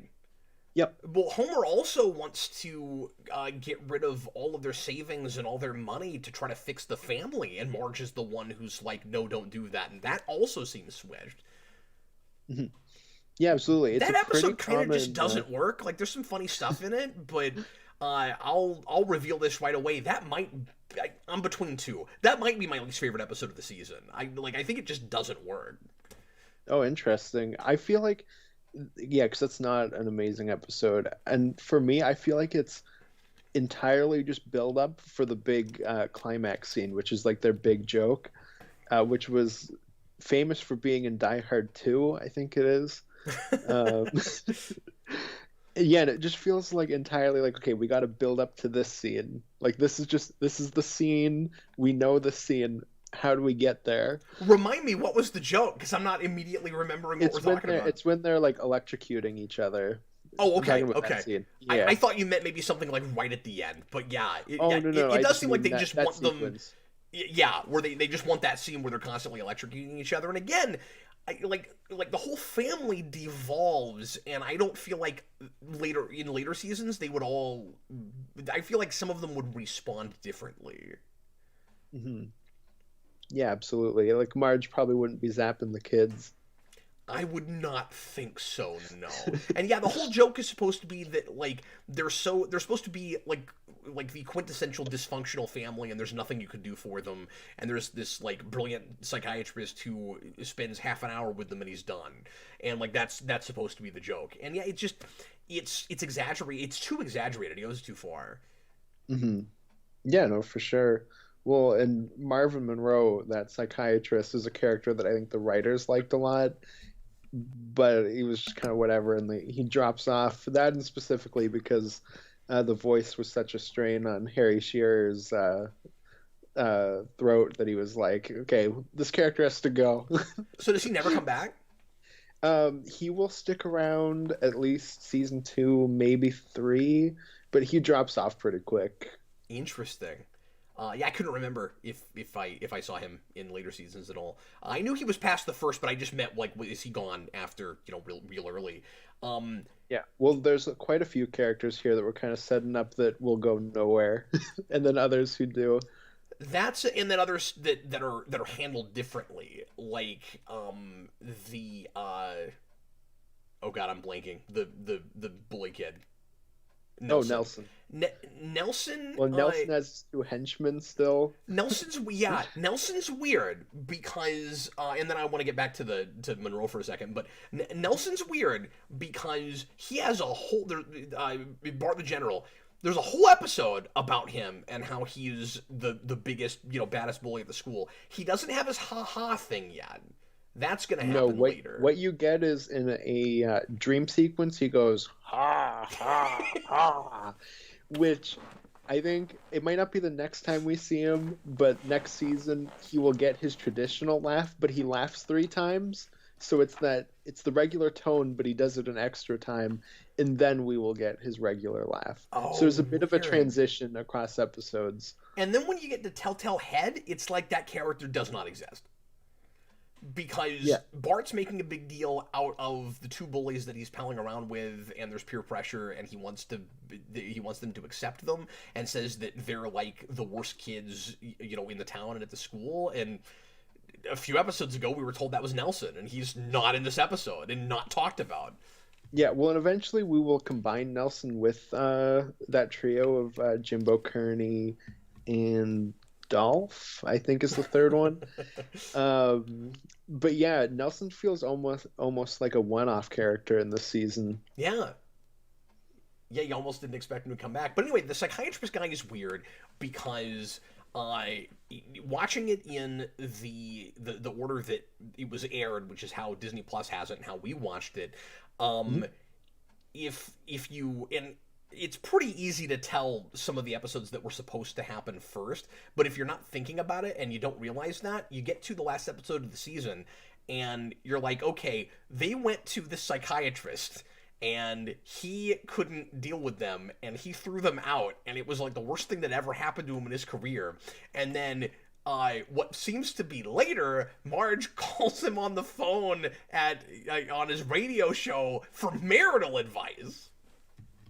Well, yeah, and that's in Some Enchanted Evening, so that's technically supposed to be before that. It's very strange, yeah. But I'm just saying, like, it's supposed to be before that because they made it before that. But like, that's the air order. So if you're watching it when it's airing, that's weird. Yeah, well, Ned has his best line where he goes, "I'm as sure of this as I'm sure my voice is annoying." Yeah, I love that. It's great. That episode watched better to me on a second viewing. I watched it with you and was thoroughly creeped out by the babysitter and could not deal with it. And yeah, Cap and I watched it, and Cap was just like, "No, I can't deal with this right now. Oh my god, I can't deal with this." When I watched it today, I didn't have that as much. Like, she's still creepy, but like, it wasn't hard to watch. I'm not sure. I don't know. Maybe we were just watching stuff too late at night, and I'd been drinking. I don't know. But like, there was something about that episode that I just could not deal with. Yeah, you were like way too creeped out by that woman. It was really funny. That's why when you put out the poll, I voted for that episode, hoping we'd get that one. Of course you did. Of course you did. Let's check on the poll real quick and see what we might be watching. We'll get into categories here in a minute. By the way, we are planning to really take our time on these, so this is going to be a long video, and we're not going to be able to do these all the time. So when we get here, we're really going to settle in and take our time with it and enjoy ourselves. There's just so much to talk about, yeah. Krusty Gets Busted is winning by quite a wide margin at this point. Oh, okay. So well, that that's is almost the episode I assumed we'd get. Certainly what we'll be doing, but we've got a bigger audience than we did a little while ago. So if you don't know about the poll, I will put it in the comments once again, and you can vote on the episode that we're going to be doing a commentary for at the end of the program. We're going to watch one with you guys. And here is that poll once again. Okay, Austin, I would like to go through a list, if you don't mind, and see absolutely. if you agree with pull this. Up my notes on my categories too. Yes, please do. Now, I don't want to get quite to categories yet. I'm just pulling it up on my phone just so I have it when we're ready. Sweet. Yeah, we'll do that soon. I have a few notes I'd like to go over, and you feel free to do the same. I have a list of recurring themes through this season that seem to come up in frequently or in at least 2 episodes, and I want to know if you agree with this, because it covers a gamut of material, and like really surprising the sheer amount of like hot button or uncomfortable kinds of like social issues that this season deals with. Well, I want to see if, because I wrote down just kind of regular episode formulas that the show tends to go through, and I wrote some of those down. So I want to see if maybe some of them kind of connect to what you're going to say. Yeah, let's find out. So I'm going to name one, and you tell me if you agree with this, okay? So one of the major themes, and I think you could argue is in every episode, maybe every episode of The Simpsons, is, of course, bad parenting. Oh, okay. Yeah, no, I did not have that. But yeah, no, of course. Bad parenting is a big deal. Peer pressure. I'm sorry, go ahead. I was going to say, one thing that's interesting is that Matt Groening, apparently, when they were making this show, he didn't want it to be like, okay, this episode is about this topic and we never talk about it again. So, for example, Homer works at a nuclear power plant so that they can talk about the environment whenever they want. It's not just like, okay, here's the environment episode and let's never talk about that again. Yeah. It can like always come up. And it's just stuff like that, yeah. That's a great point. Well, and what's cool is, and I think this is part of the reason that the show spoke to people and people felt challenged by it, which is a lot of its popularity, I think, is there's a lot of social commentary baked into it. Mm-hmm. Like just baked into it visually. Like you see that nuclear power plant and how huge it is and the impact it has on the city. You don't need anybody to comment on it. Like immediately it's saying something. Yeah, well, I think this show is very punk, at least early on, like in terms of that counterculture stuff, and yes. I think that's definitely part of it. Absolutely. So peer pressure is a big one. I think a lot of the Bart, a lot of the Bart episodes end up being about that. Mm-hmm. Burying feelings to fit in and then never growing emotionally. Okay, yeah. We do that with Marge a lot, but Lisa as well, and partly, obviously because of Marge, that's what the Moaning Lisa episode is partly about, and but it comes up with Marge in other places too. Materialism and excess, which is interesting because this is the tail end of the 80s, and that's the material girl era. Yeah, no, absolutely. Apathetic public education. That's a huge part of the show. Dumbing down of the masses with television. Yeah, I think it's funny how early on they like nail that one, where it's just like, here's these characters just watching TV. Yeah, and it's provocative and a little earth-shattering because it's a TV show, of course, that's doing it, and it's being allowed on broadcast. Yeah, when we still don't have a lot of the characters that will be tied to later, but we're still making that commentary on society. Like we don't have Troy McClure yet. We have Yeah. Krusty, but we're not dealing with him as much. Same with Itchy and Scratchy. And we're not dealing with Krusty's fame much, except just in that we know that he's really popular. Like, he's got merchandise and stuff, but Mhm. Yeah, exactly. Where it's not as overblown as it will become later. it will get really overblown. Like, my favorite Krusty thing, when he sets in a copy of Action Comics #1 on fire just because he can. What's to light his cigar? That's what it is. I love that. And then the next thing he lights on fire to light his next cigar is a pearl necklace. This season has a lot of like family financial struggle stuff, which I think it does more than it tends to later. Yeah, the first few seasons they're very hardcore about like paying more attention to the Simpsons and their monetary issues. We eventually move away from that, but that is a big part of the Flanders character, is comparing like this is a family that can buy things that the Simpsons can't, which is a big thing that we do with certain characters early on, especially like Barney will eventually become more pathetic than Homer, but you get stuff like in the Christmas episode, he walks away looking better than Homer does to show like how low Homer is. Yeah. And then he seems worse when we finally go to his apartment. Yeah. Yeah, eventually that power dynamic shifts to what it is for the rest of the show. What does Flanders do for a living? I think it's taxes. We will do an episode that's supposed to be a season 2 episode, but is pushed back to 3, where we talk about that a little, and that's when he opens the leftorium, and that's what his job is for the rest of the show. But yeah, you're right. There is a big like keeping up with the Joneses kind of component this season, especially with stuff like the camper episode. Yeah, and the next season, I think it's next season, we will get, or maybe it's a bit later, but you'll get stuff like the dog needs surgery, we can't afford it, so now we're gonna have to cut back. Homer gets, Lisa a pony, now he has to have 2 jobs because they can't afford it. You get a lot of stuff like that. Yeah. Well, and it's funny they do that because she mentioned she wants a pony in the Christmas episode, in the first aired episode, and she's like they say something about how like every year she asks for a pony, and of course they're not gonna be able to do that. And then she has a list to Santa, and the only thing she writes is "I want a pony" like 15 times. Yeah, Lisa wanting a pony is a big thing early on. Which kind of doesn't go with her at all.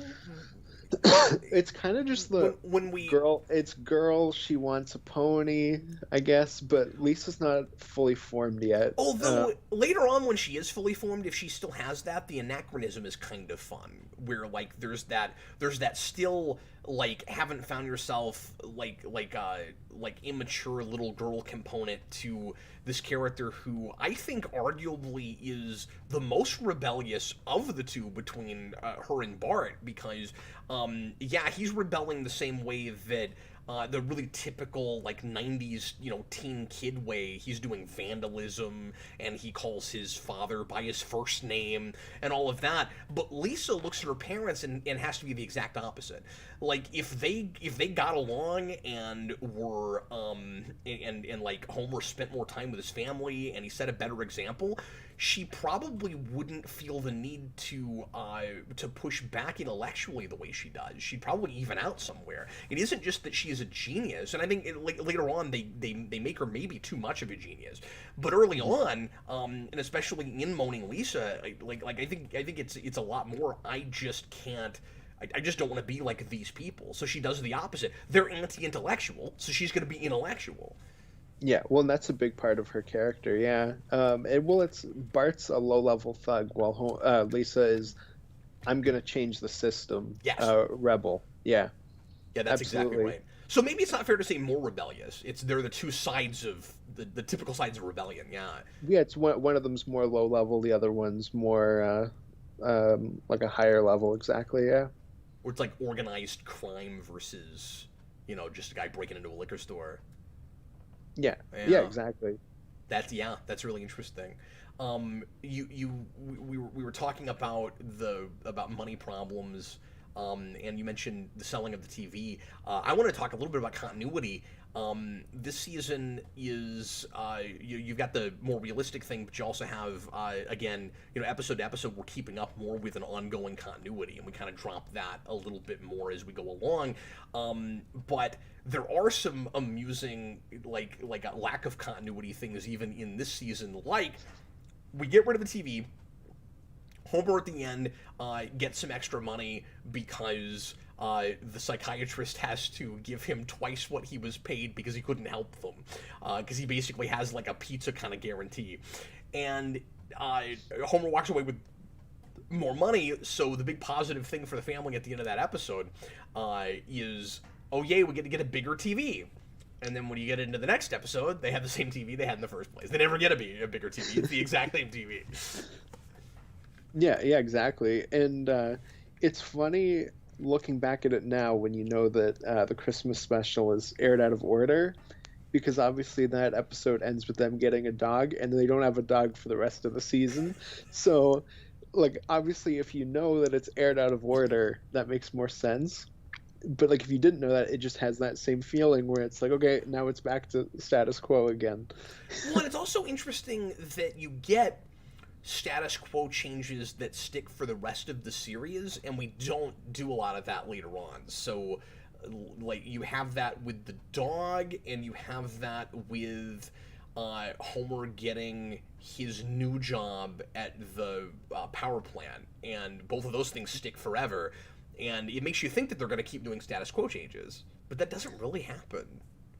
Yeah, no, it's much more like, okay, like, let's just do like a big one this season, and then you'll kind of go several seasons with nothing. Like, it's the Maud Flanders death thing where it's like nothing's really changed for a while. Okay, here, this character's dead. Although that's also because of like a contract dispute, but that's a whole other thing.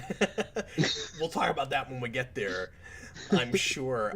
I also, in my list of recurring themes, I wrote down a list of popular modern American vices that the show goes to quite a bit, including gluttony, female objectifying, alcoholism, TV violence, vandalism, bullying, and infidelity. Well, yeah, when I wrote my formulas down, there's at least 3 episodes that have some sort of marriage crisis in the season, where you get and 2 in a row. Yeah, 2 in a row. It's real weird. But you get, let's see, I have them all listed out. You get Life on the Fast Lane, which is one of the few where it's from Marge's perspective. Normally it's from Homer's. So that's kind of interesting for it being the first one, at least aired. Yeah. You get Homer's Night Out, which is a typical kind of Homer one. And then Some Enchanted Evening opens with a marriage crisis. And the marriage crisis stuff in that episode is actually the best stuff in that episode, I think. But oh, interesting, yeah. Or at least one of these two. Like the date's kind of fun. I kind of liked everything about that. Mm-hmm. Yeah, that episode structurally is kind of strange in that each episode, it's like a Bart episode, it's a Homer episode, Lisa, Marge, whatever. That one's jumping around so much that it's very much just more ensemble, which I guess makes sense that it was supposed to be the pilot. Okay, I also wrote down some formulas. I only wrote down 3, so I want to see what you came up with, and if I'm in the ballpark. Go ahead. Okay. What are your what are your episode for? So when you say formulas, you mean does the season have to do at least 2 of them?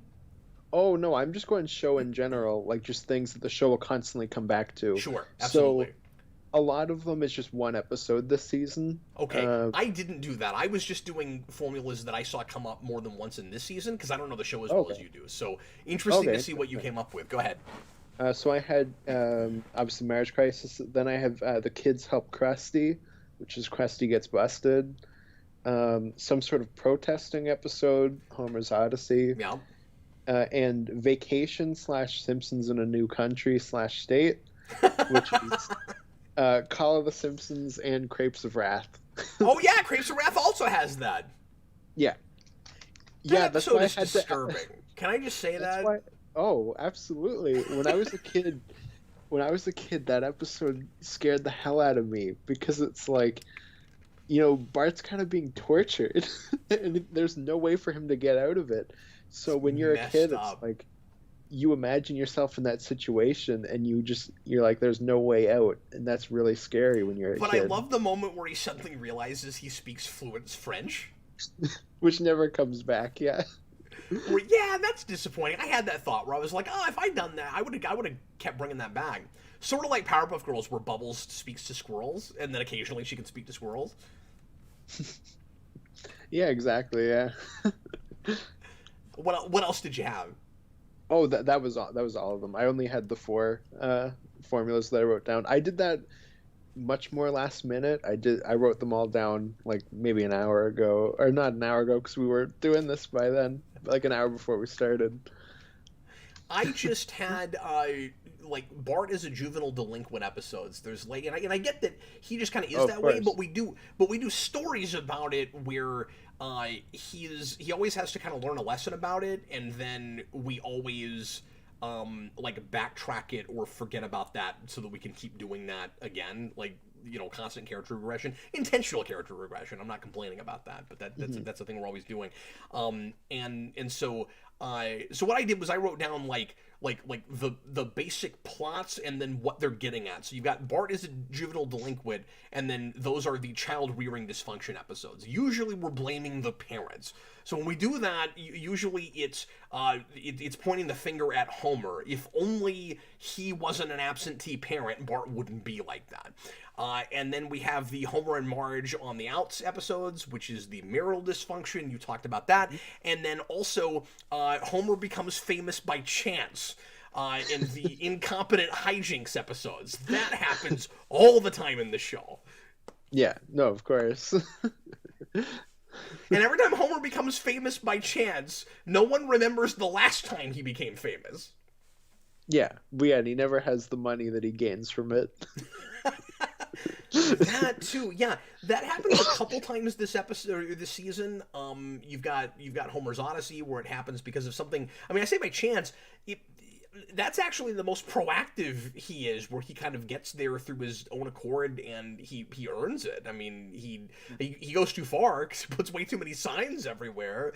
But he goes to like a town hall meeting and he's like, we need a stop sign at this place where I was going to commit suicide, but now I have something to live for. And then they're like, agreed. And then they give him the sign, and then he's like really surprised by that. And then he becomes famous for making the town safer. But then you have a more traditional one, which is what the show tends to do, where he becomes Bigfoot. And that was a weird left turn that I wasn't sure how I felt about. Yeah, I like that episode well enough. I don't really like that third act. It's not great. But for your protest thing, yeah. I just had the thought we were talking about it because obviously I wrote that it's very much a formula thing. But I think that goes into we haven't found these characters yet a little bit, in that when we tend to do that sort of stuff, it's either Marge or Lisa. Especially like next episode, we'll get the episode where Marge fights against like cartoon violence and stuff like that. Yeah. Well, and Homer just doesn't have principles. He doesn't really care about anything. And it seems like, I guess it comes from a selfish place in the first place. Kind of, where it's like I was in this intersection and I almost got hit, but it was more about his family. Where like, and I don't know how he carried that big boulder across to save his family from a car, but one of the funniest things to me in that episode, because it's so dark, is where he's carrying the boulder down the street to kill himself, and you have the elderly couple across the street where they're like, "Oh, looks like he's gonna go kill himself." Like, oh, I don't know, maybe he's just taking his boulder out for a stroll. And then they both he's just taking his boulder for a walk. And they just laugh at him about to kill himself. It's great. Before we move on, let me read a few super chats. I said super trope, but that sounds like a great name for a rock band. And then we're gonna go ahead and get into some of our categories here. So Really? let me see. Billy the Kid Lawrence, Bart's, well, you're damned if you do, damned if you don't. Paradox always gets me. Yeah, and that line delivery is in Deep Deep Trouble, the song, because that Oh, song uses a lot of just random lines from the show, and that's one of them that comes up. That's in the chorus. interesting. I'm looking forward to looking at that because I don't know if I've ever seen it. Mhm. You also get Marge screaming, "Bart, go to your room" from Some Enchanted Evening. That's also in the song. Tell me if you agree with this. Philip Kelton, early Simpsons had something to say about the human condition while being funny about it, but at some point it ran out of jokes and things to say. Yeah, sounds about right. Yeah, I agree with that.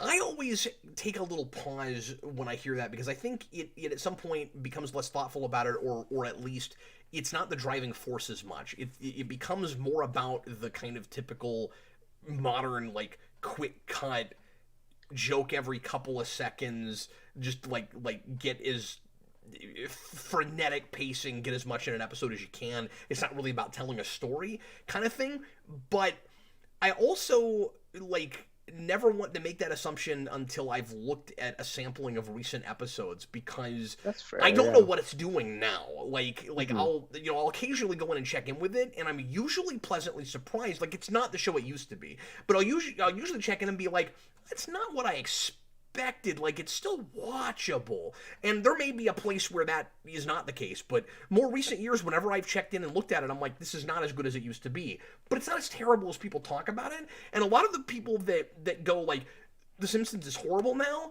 I question whether they've watched an episode in 10 years. Well, that's a big thing. Absolutely. I do think with the show, I wonder if part of the issue is that early on we switch showrunners every other season, and then I think uh, Mike Scully, who does season 9, I think he does it to 11, and then once we hit, I think it's 13, they bring back Al Jean, who is one of the showrunners for 3 and 4, and he's done it from like 13 all the way up to now. Oh wow. And I wonder if maybe it's just because like we need some new blood on the show, but Sure. obviously like who knows? Yeah, I'd need to watch more of it as well We do this to so have a much fully formed opinion. we do this so much with creators in general, but especially writers, where we'll see somebody's name on a thing and we'll expect that they write as well and with the same quality and about the same kinds of things that they did when they were at their prime. And we go, well, luckily that person's name is there. This must be wonderful. And if somebody sticks on a thing for too long, I mean, sometimes it's good for the sake of quality control if they can somehow keep their passion up for a thing. But more often, what happens is exactly what you said. That like, nah, they need a break. Yeah, yeah, exactly. Because even You I'm get just burnt looking out. back at my notes because I wrote down the individual writers for the episodes, but Al Jean is also the writer of several episodes on this season. So like he's working on the show as far back as now, Going back to the beginning, yeah. or And season 1. you're Yeah, talking about season one, yeah. I saw his name a lot. And did you notice that a lot of episodes were written by at least four writers? yeah. Well, um, because the show has a big writers' room, so kind of every writer is working on like each episode. But we tend to just go like, okay, these are the main writers that did probably the most, or maybe came up with the episode Okay, idea. so it's not. I forgot about their writing room structure. You told me about that. So it's not too many cooks in a kitchen because sometimes on a show, and it's maybe different with comedy where you're just throwing jokes around and we take the best ones, as it is with drama. We're very often in a in like a dramatic series, a sci-fi thing or what have you, like a Voyager episode. If you see five names on it, it's probably a pile of crap. It's just there's way too many people that put their hands on this. They probably all actually wrote things in the script as opposed to just being in a writer's room talking about it, or like too much compromise happened in the writer's room. But you're suggesting that it's always been that collaborative with this show. Yeah, so for example, if you see like an episode that's like, oh, this was written by Conan O'Brien did not write every joke in that episode. Yeah. Like it was everybody that was working on the writing at that show that time. And so you have to take that with a grain of salt Yeah, yeah, exactly. because you don't know how much of it is actually him. Philip Kelton, Bartman was more of a thing on spinoff. I think there's a there's a mistake in that. I don't really know what that means, but Why? I assume that means like just spin-off is in the sense that like so like the comic it was like a spin-off to it like oh, of more course. so just like in merchandising and stuff like that and like we did spin-off games and comics and stuff that were Bartman. I don't know if you But I'm call just the saying music that video. if you didn't watch the show much, but you saw Bartman everywhere, and then you found out that that was not a thing that was done that often, you'd be surprised by it. Mhm. Yeah, no, absolutely. Because when that's in your I face and can, everywhere, and I was surprised by, and like I don't mean to rehash stuff we talked about already, and we're talking about things that aren't even in the season much, but like when I found out that Radioactive Man was the superhero we talked about all the time in the show, I was really taken aback by that. I was like, I didn't know that was nobody ever talked about Radioactive Man. yeah, it I goes just all the way back. expected It's more dream crazy. sequences. I thought there would be more episodes where Bart like dreams he's Bartman, or maybe there'd be an episode where like he actually tries to go fight crime as Bartman. Like I was surprised that that wasn't a thing, or if it maybe it was later. I don't know, but No, I think the only time we get to see Bart be Bartman is they so every now and then they try to do like the Treehouse of Horror type format, but for something else. And they do like a revenge episode in that format. And one of the segments is Bartman Begins. That's one of the only ones I can think of where they do like Bart's Bartman and he's fighting crime. and I've heard of that, but I wasn't sure what happened in it. Yeah, it's just kind of like a Batman parody, yeah. And then outside of that, you get just little jokes. Like there's one where there's like a new popular kid, and Bart's like, "If you think that's cool, check this out." And he sings "Do the Bartman," and Ralph's like, "Please." That was so 1990. Another one from Philip Kelton, pardon me. The Planet of the Apes musical joke is ironically a good adaptation of the story, even if it's just like 10 or 15 seconds. Yeah, we'll get there. That's one of the best jokes on Yeah, that show. it's I great. love that. The whole Dr. Zaius thing. Yeah, It's all coming he back hates, to me, Austin. It's coming he back. hates every APCs from chimpanzee to chimpanzee. My stepdad had a Simpsons album that had that song on it, and I heard that a million times. Oh, that's awesome. I love that song. Steve Murphy, I can't stay around any longer. This has been fun, and I look forward to more of these videos since this is my thing, so this is perfect for me. Thanks for coming, man. Totally understand if people can't stay the whole time, because, like I said, we're going to take our time with these. This is going to be long. So, Austin, let's get into categories unless you have any more notes you want to make sure that we hit. No, there's nothing that comes to mind. We can jump into our categories. Excuse me looking at my phone. I have all my categories on here. No problem, man. Austin, what is... We'll just start right at the top. What is your top episode for this season? What would you say is the best episode of this season? So my top episode is Moaning Lisa, which is mainly going back this time because it used to be Life on the Fast Lane, which was bumped down to number 2 this time. But Moaning Lisa like really hit me this time rewatching it. Like I love how somber that episode is. And I like that episode opens with Lisa just like staring emotionally into a mirror with like no dialogue, and that's just how that opens. Like no other episode opens like that. It's crazy. Yeah. And sorry, what's that? Oh, I was just gonna say, and it's impressive that like that episode is really funny. It's not like it stops being a comedy.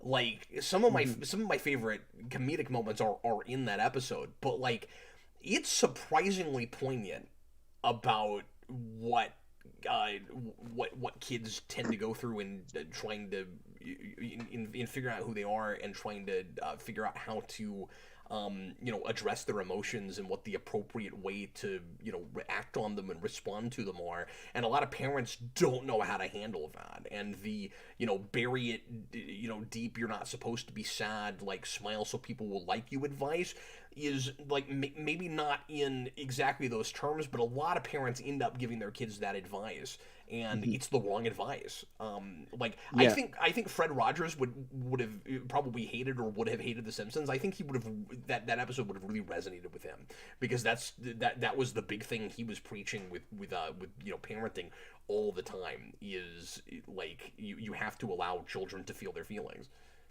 Yeah, well, yeah, because so much of that episode is either them telling Lisa to smile and like be happy, Yeah. or just doing whatever they can to make her happy, but that's not how she Like feels. their Like, heart's in the right place. mhm. They're trying to care about her. But the whole point of it is that there isn't something wrong with her. It Yeah, isn't like she's sad, so she has to be made happy. It's that she has to feel that and get through it. Everybody does. yeah, exactly. And I think it's really impactful at the end where Marge's like, no, no, if you want to feel sad, and we will ride the storm with you, and we will Yeah. be there on the other side. And that's kind of when Marge Out of context, realizes that sounds corny. It really plays in the app. Like it really works. hmm Yeah, no, it there's a few moments like that And in the show. real quick, the best part of that scene isn't even that bit. It's at the end of it when when Lisa does smile and Marge says, "No, it's okay. You don't have to smile." And she says, "I feel like smiling." hmm Yeah, absolutely. And it should feel corny and like sitcom-y, but it just doesn't. It works really well. Yeah, I believed all of that and forgot what I was watching. hmm Yeah, And and we some of the best because moments this of the show are when that happens. mhm. Yeah, and this episode eventually gets a sequel episode, and I think they do a really good job of kind of furthering those themes. And yeah, no, it's really great. Yeah, I it don't does know. have a I think every kid going through like a bout of depression or being told that like maybe they need to be on medication when there's a real question as to whether that's really what needs to happen. Like you should watch that episode. yeah, absolutely. And they do eventually get to an episode where they deal with the medication thing. I forget if I think it's with Bart though in that episode. But they do eventually talk about that as well. Um, this episode does have kind of like a B plot that's not especially like connected. Like it feels much more like we need more jokes in this episode, so here's like a funny B plot. But I don't think it takes away because it's No, still no, it doesn't. What works about it to me is that it acknowledges that those two things never converge in the sequence where Homer and Marge are both dreaming about whatever their current problems are. So Marge has a dream that's directly connected to what Lisa's going through, where she's reminded that her mother always told her to bury her emotions deep and just smile to be liked. And it's kind of unsettling and it's sad and it's wrong and again poignant. And then you jump over to Homer and it's not about anything substantial. It's just simply he can't beat his son in a video game. And the reason that those two subplots work, like at first I had that thought where I was like, we just tacked on a subplot. That maybe that's where it starts. But the reason I like it so much is because it's why the episode still has a lot of humor and feels like a Simpsons episode. Is it's playing to the audience exactly the way the Lisa plot is. It's as if there was something poignant behind it, but it's not about anything. That was yeah. my And that was my read Homer on it. has that big like speech where he's like, Marge, it was a very bad day when I realized I could, or it was like a very big day when I realized that I could beat my dad at anything. Bart's 10 and he already has that. I mean, they're related in that it's both parents dealing with the kid that is that is closest to them, and but like Bart's not going through anything. It's Homer who just can't deal with the fact that he's getting beat by my son watched that episode with me and could not deal with the fact that that was apparently an Atari game that looked like way too good for Atari graphics, and then you go to the arcade and It's the exact same graphics game. are exactly the same game. Like it had a perfect home port on Atari. Oh yeah, no, of course. Also, do you feel and forgive me if this sounds accidentally insulting because I don't mean it this way, but I know you're quite a bit younger than I am. Do you get any culture shock going back to a thing like this and seeing scenes like Homer goes to an arcade and everybody's acting like he's practically a child molester or something for playing video games in an arcade? Like, No, I think that's really funny. but like there was a little bit of truth to that. Where like, Well, and just for me personally, like I see that with like adults I know. Like my mom Oh, interesting. and her husband are very much like, yeah, kids play games, but when they hit a certain age, like 18 or whatever, they stop because adults don't do that. So I still see a Knowing little the bit of age of your that. parents, I can't get my mind around that. Like, that's not the world I live in. Like, I live Yeah, in a world where adults play video games, and most people my age, at least my age, or younger, and your parents are not that much older than me. Like, most people my age get that there is $1 billion industry of esports. You get to people mhm, 50 plus and they don't understand that. But like the video game industry is bigger than Hollywood now by like yeah. a lot. And my generation understood that, I thought. Yeah. No, the other day my mom found out what Grand Theft Auto was. She'd heard the title but didn't know what it was. It's very weird. My dad doesn't have that though. Like he's very much like, no, people just play video games. Like he doesn't, but he wasn't really big into games when he was a kid either, Boy, the so way you it's talk a about bit your different. mom, it's like I'd meet her and I would think she was like 20 years older than me. Like your mom's not that much older than me. No, she's only 4 years older, yeah. I can't get my head around that. That's crazy. Anyway, I'm sorry. I don't mean to talk too much about personal stuff. Um, my goodness. Okay, so my favorite episode is also Moaning Lisa, and my second is also your second. So we're right in line on that. Mhm. Interesting. Yeah, I knew it was around there. I wasn't sure if Krusty Gets Busted was bigger for you though than No, at it's least like Life on the third or Fast Lane. fourth. Like I like that episode, but Hmm. the thing I most appreciate about that episode, like I said earlier, is that that's the place where I think the show most becomes the show it will be later. I don't think there's hardly anything about that episode that makes it a thing that couldn't have been aired in 2 through 4. Yeah. Well, that's the one episode that Brad Bird, of course, directs for the season, and there's quite a bit, I forgot like about quite a that. jump in animation, especially in like facial animation, which we'll get when we do the commentary if that wins. It looks But like and is paced a lot more like that show will be. But yeah, we're probably going to be talking about that for 20 minutes. So, and we're already almost at 2 hours, so we should blow through this. So worst episode.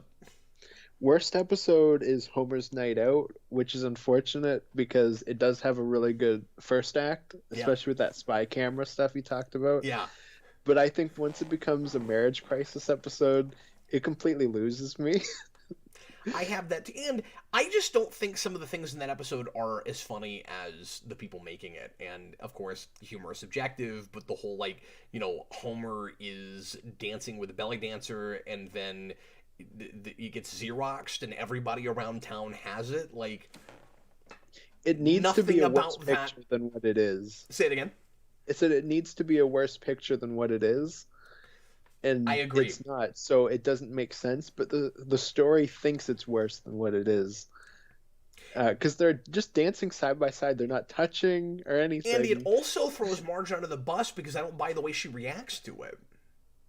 No, she becomes really unreasonable, She's and acting like he it's very basically unfortunate. slept around on her, and I could see her being like annoyed about it, or I find myself thinking like, what would my wife do if she saw that picture? And I'm not, and obviously everybody's different, and like different people draw lines in different places. Different women would have problems with their husbands doing that to varying degrees. Some women wouldn't have a problem with that at all. But the first thing my wife would ask is, what was the context? Like, what was the situation? Why were you there? What was happening?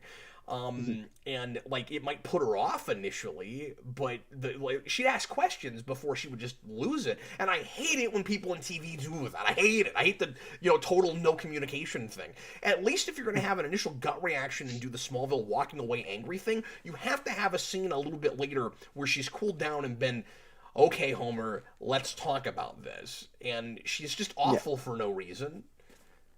Yeah, no, absolutely. And I think this is another place where it's hurt because we have the rest of the show after it, and there's a ton of marriage crisis episodes with Homer being the one that's like kind of in trouble, I guess. And like it's just so much better in other episodes. Like you Yeah. immediately go to, I think it's season 3 where we do the Beverly D'Angelo episode where she's Lurleen Lumpkin, the country singer that Homer's managing, and like that episode works so much better, and I buy Marge's anger a bit more than I do here. or even the one with Michelle Pfeiffer, where she's like the girl at the power plant that Homer works I was with. going to bring that one up. That is the most mature the promiscuity thing is ever handled in any of the episodes I've seen. I love that. That actually might be in my top 10. That's a really good episode. Mm-hmm. Yeah, absolutely. That's up there for me too. So, I mean, we're not blowing through them, but let's get to the next one. What is your funniest moment of the season? Not to be confused with funniest line. So we're doing like, if not one-liners, just like amusing lines of dialogue versus just a moment. Like a visual. I put it more as like a visual gag, but for mine is... Yeah, the one I picked, I couldn't think of a great visual gag. I had something, but I didn't love it, and so I kind of cheated on this, but go ahead. Oh, mine is from Call of the Simpsons, where they get stuck in the woods, and it's where Homer and Bart make a trap to catch a rabbit to eat, and the rabbit steps on it, and it like launches it 50 feet in the air. I think that's really funny. As far as, yeah, that's pretty good. I forgot about that. As far as visual stuff goes, I considered in the Christmas episode the two like Christmas displays between the houses with Homer's display and the Flanders display, because that's a good moment. But like I said, I cheated a little bit because I had to, because like this has a line in it. But I like the bit in what is it, Homer's Odyssey, where Homer. Oh, I didn't mention my least favorite episodes, did I? I should probably do that just real fast. Oh no, you didn't. The one you said was in there for me. I considered it. But you went to There's No Disgrace Like Home. Yep, that's where I went. Yeah, because I just don't think it works. They're completely out of character. Everybody. Yeah, that's in my bottom three. So yeah, no, I agree with that. That episode. And also in my bottom three was Call of the Simpsons because, like you said, I can't deal with that third act. Yeah, and that one's more like in the middle for me because actually maybe not. It's number 9 on my list, but I say third act ending. I realize that TV is often in 5 acts, although I don't know how many acts a 20-minute episode is in. I actually have never seen a breakdown of a script of a cartoon show or a 20-minute or a sitcom. I'm actually not sure if there are act breaks. Well, there must be because there's commercial breaks. I don't know how many act breaks there are. Yeah, I've seen some Community scripts and it's broken up in three acts just based on where the commercials are. I just want to make sure that people realize that we know that not everything is structured like a 3-act film necessarily. Like most drama in TV is 5 acts, but I actually didn't know right away what it was in comedy. Yeah, and I mean The Simpsons is famous for having a first act that has nothing to do with anything, but we don't have a lot of that in this season. Like Batman: Brave and the Bold. Yeah, exactly. My funniest moment of the season is when Homer almost gets hit by a car and he's holding his rock and he's about to commit suicide and then he says, "You live and learn." That is great. Yeah. I also had a runner-up, which was when when Bart's going to France and the steward or whatever picks him up and just throws him into the plane. But I ended up going with the rabbit trap. Funniest line. Funniest line is from that exact scene I just said with from Crepes of Wrath, and it's when Homer stops Bart and says, "Don't mess up France like you messed up your room." Yeah, that was pretty good. I struggled a bit with line. I was like, this, I guess. I wrote this one down. Well, I did the same thing with visual gag, which is why I didn't have one. I wrote this down on my first viewing of the season because I wanted to pick the thing that actually made me laugh out loud. And even just looking at it again, I'm finding myself chuckling to myself. So the jazz player, the Bleeding Gums from Moaning Lisa. And a lot of his line delivery when he says to Lisa, "You know, you played pretty well for someone with no real problems." Oh, that is pretty great. Because she's just sang her song about just all these mundane 8-year-old issues. And then he just goes, "You played pretty well for someone with no real problems." I also thought about, actually, I might even change it now because it's probably a better line, but it's the one that you said to me the other day with Mo, where he's like, Homer asks him for a beer, and he's like, what is it? Like, Homer, Like, I'm not gonna do it because I don't believe you'll get another I don't job. believe you'll You'll get another pay me job and back. can pay me back. But we can Still still be friends. friends. Yeah, yeah, exactly. That line's great. So we have a couple categories here that are gonna be a lot more relevant for later seasons. We wrote best new character, but everybody's new, so there's not really a great thing to put there. So I used that to just do side characters slash Sure. characters I knew weren't in the Tracy Ullman shorts. So I Because we picked also have Mo. best guest character, and mine would have been in that category too, so I just didn't list anything for this category. Oh, okay, interesting. I picked Mo because I felt like he was one of the more like one of the characters they got right away. Where I was like, That's a Mo is good just point. Mo. I didn't know who had been introduced in the Tracy Ullman shorts, and now I'm thinking it's just that family, and they didn't have a supporting cast. So I think Krusty is. Okay. Itchy and Scratchy definitely are. Okay. Grandpa is, and I can't remember outside of that. That's why I was like, I gotta pick characters that I know for sure aren't.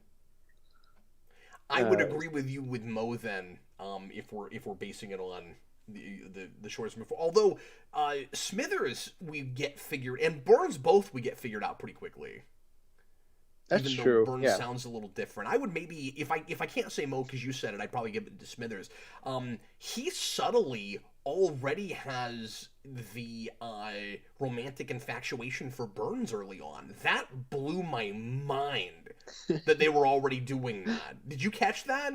Yeah, that you get the line in Telltale Head where Mr. Burns is like, it's like I love you, Smithers, or something, The and Smithers feeling goes, is more feelings than more than mutual, sir. mutual.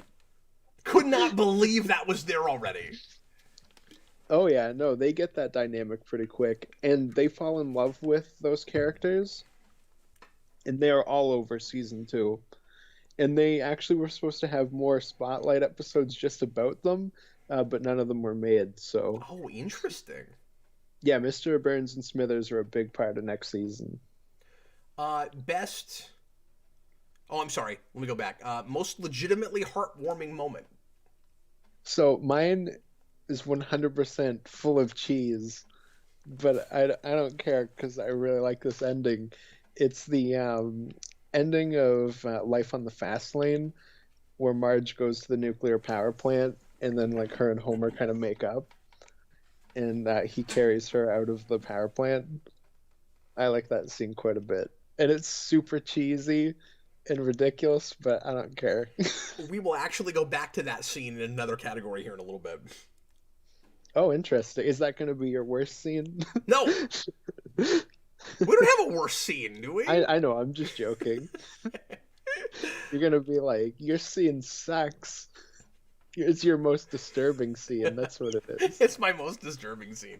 No, my most legitimately heartwarming moment is, and this just because it surprised me, and I don't want to pick the obvious thing from Moaning Lisa, so I went with Bleeding Gums Murphy singing her lyrics at the end of that episode. Yeah, well, and that's the thing too, is Moaning Lisa is probably more heartwarming in general, Just as an episode, yeah. just as an episode. And I was kind of going back and forth on whether I was going to do something from that episode or the one that I picked. And ultimately, I was like, we're going to talk about all that Moaning Lisa stuff anyways. I'll just pick the Life on the Fast Lane one. But I felt the need to pick that as a moment because it actually kind of got me because I didn't expect him to sing it.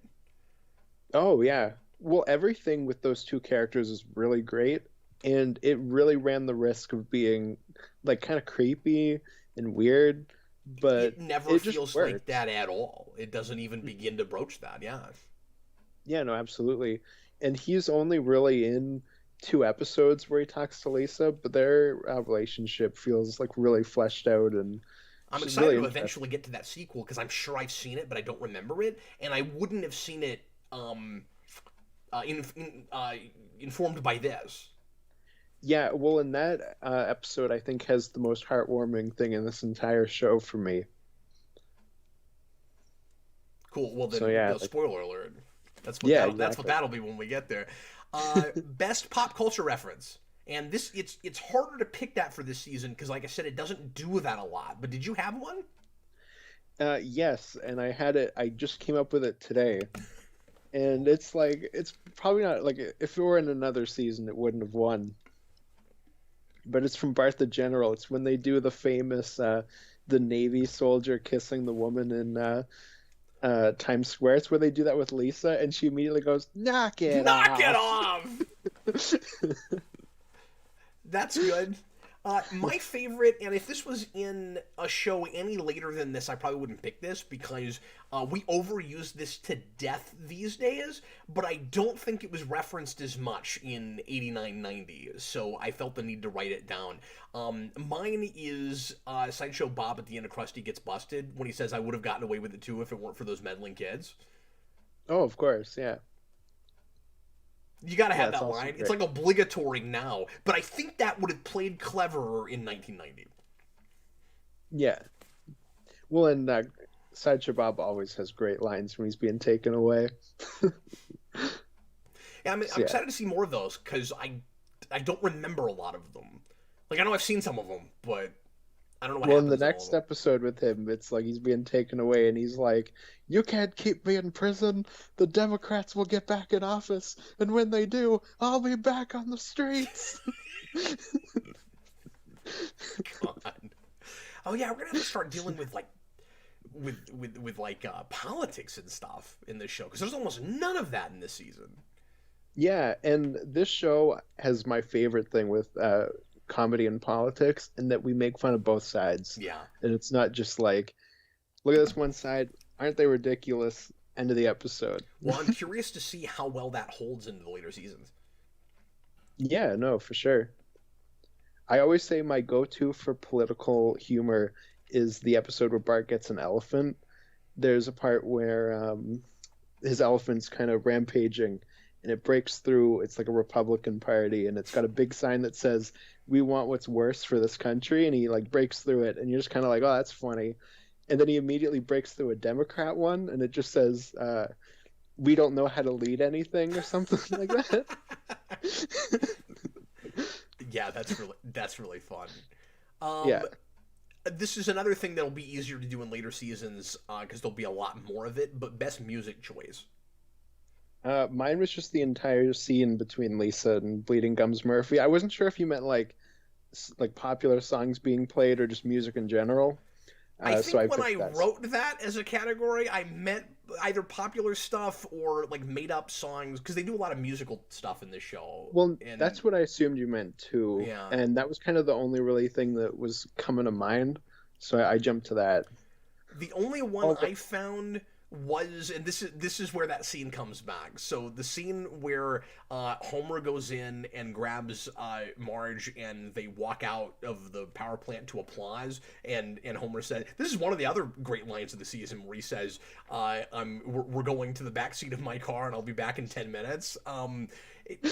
That the music playing during that is the theme from a movie from 1982 called An Officer and a Gentleman, and so that is actually a popular music choice. oh, interesting. I didn't catch that. It's a Richard I Gere did film that I notice. never saw, but that music was showed up in stuff. There was one I noticed this time around, which is in Krusty Gets Busted, when Bart and Lisa decide to investigate into the entire situation. There's like a Mission Impossible style guitar riff that like comes on, and that was pretty awesome. I did not have a best couch gag for the season because there's like 4 and they just recycled them. Yeah, it's really unfortunate. Like there is really is only like 4, and they're all repeated.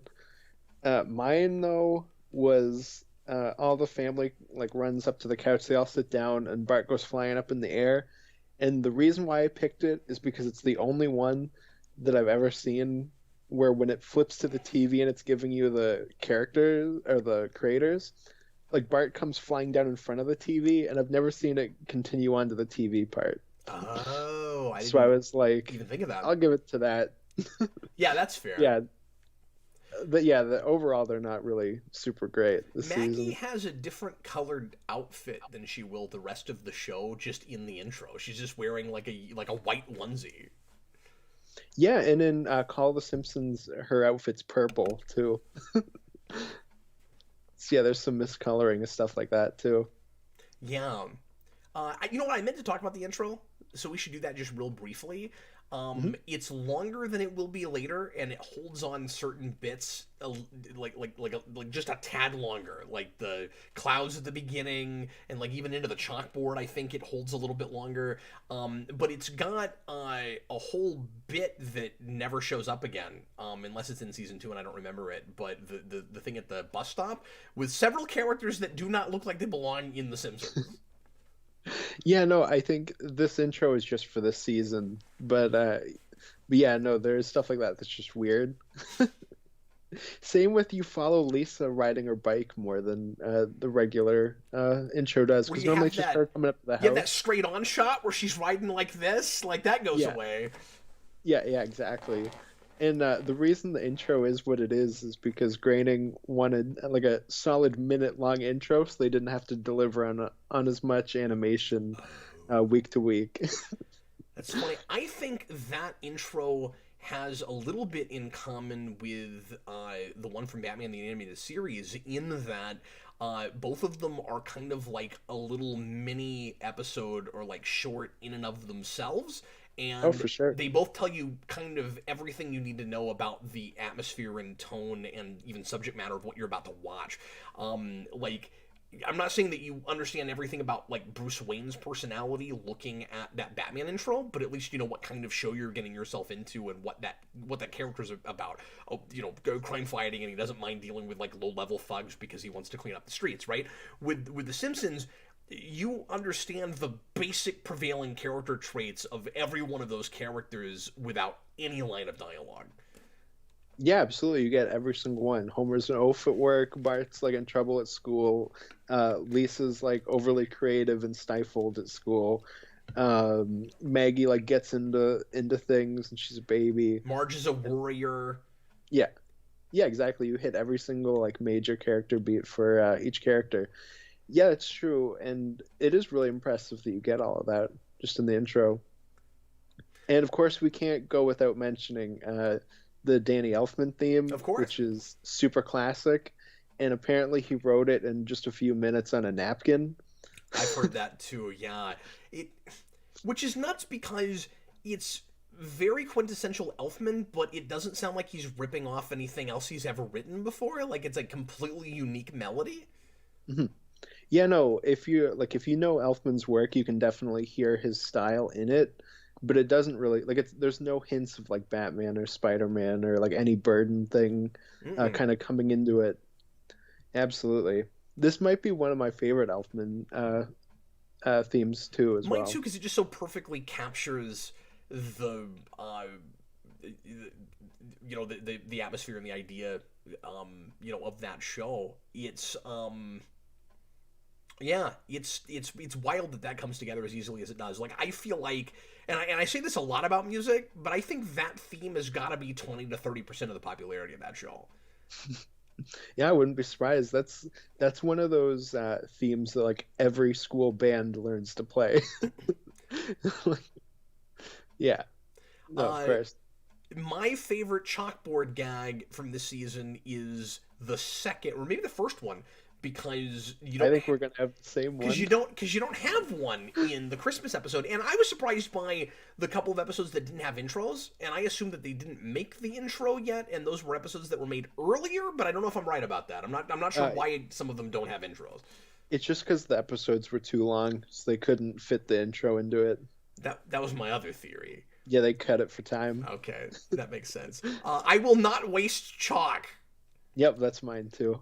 A lot of the other chalkboard gags that season are just kind of obligatory and obvious and like fine, but not laugh out loud funny. The reason I don't know why, but I think the reason I will not waste chalk is so much funnier to me is because it's the first one.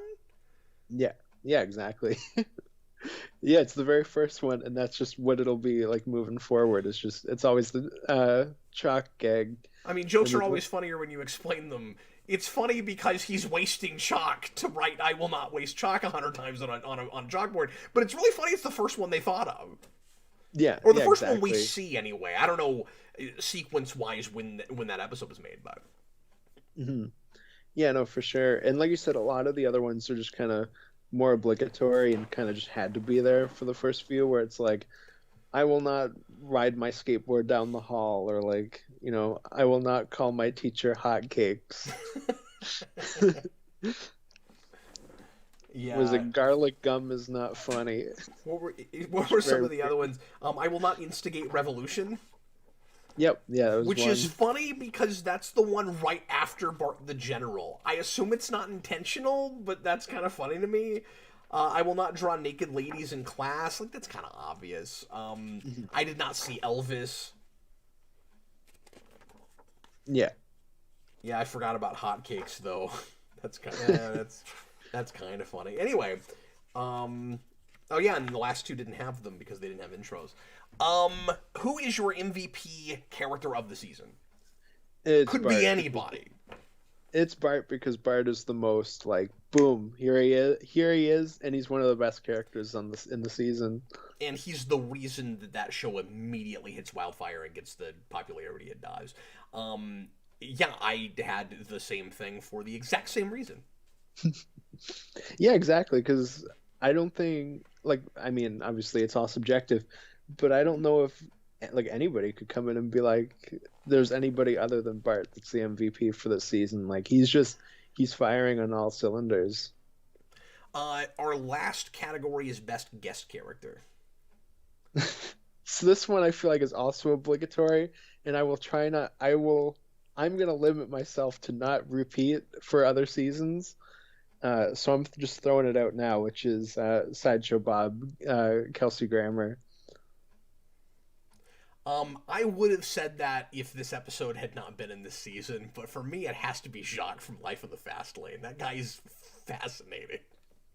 Well, and I for me love the too. way that guy is written. He's so because he's written like he's because he's like a stereotypical Frenchman, and he's written like he lives really high society, but he has like no money, and it's like he could have written the Weird Al version of Whatever You Like, right? Like that's that character where he's constantly talking about how much stuff costs, and he expects people to be impressed with him because I spent $18.50, and like he's hilarious. I love No, that Jacques guy. awesome. The reason why I went with Sideshow Bob instead of Jacques, because I did think about it, is just because I know when we get to season 7, Albert Brooks, who is also Jacques, is going to win that season for me. So I was doing it with like a bit of forward mind. Oh, that's fair. Because I'm not thinking I had as much as you are because I don't know the show as well. Well, because Albert Brooks comes on every now and then, and he's always awesome. And he's also the bad guy in the movie, if you remember. Oh yes, of course. Mhm. Something else I And meant to mention. Oh, sorry. What were you say? I was gonna say, and he's also in the season twice. He's also the RV salesman in Call the Simpsons. Yeah. Okay. I can't remember the character. You'll have to help me out with it. Hmm. I think it's in Bart the Genius, but I can't remember. Is it Are you the? talking about Herman, the guy who owns the military shop? No. No. No. Oh, No. okay. So I was gonna say. There's a character, like I said, I think in Bart the Genius, like I can't remember like what the character, where the character worked or whatever. I can't remember if he's the guy that like runs the smart school or what, but he is very obviously voiced by the guy who will later be the new Burns, and that was Oh, Harry weird. Shearer. Yeah. Oh, and sorry, which episode did you say it I was in? thought it was Bart the Genius, but it may be somewhere else. I'm trying to Are you remember. talking about the child psychiatrist? Yes. Yes, I know who you're talking about. Yeah. Yeah, it's like he's developing the Burns voice while we have a Burns and someone else is doing, but it's so weird. And like he's Yeah. a good guy character, but he's doing that voice kind of. Yeah, well, and that's one of those characters like Marvin Monroe that will stick around for a little bit and then will immediately fall off. Oh, so we'll see him again? Yeah, I think he at least comes back once, if That not more really times. surprises me. Yes. Yeah, there's a few early characters that they try to hold on to that just don't stick around. Okay, we're going to go ahead and do an episode commentary to round out the show. Mm-hmm. And again, I know this is very lengthy, but I'm not apologizing because it's just been absolutely delightful, and I'm learning so much from Austin about this show, and I want to become the mega fan that Austin is of this show. And you can choose to listen to it or not, but this is my excuse to finally get as into The Simpsons as I would like to get. Self-indulgent, yes, but I hope you're enjoying it if you're choosing to watch. And thanks to everybody watching live that stuck through as long as they have. We have honestly had a bigger crowd than I really expected we would. I didn't know if there would be any interest in this, and I hope there's a little so that I can more justify continuing this. So appreciate you guys. It is gonna be Krusty Gets Busted. With 41% of the vote, and Moaning Lisa was second place with 19% of the vote. Oh, wow. So it won out like by quite a bit. Yeah. By a wide margin. Austin, do you need a quick break at all before we watch our episode?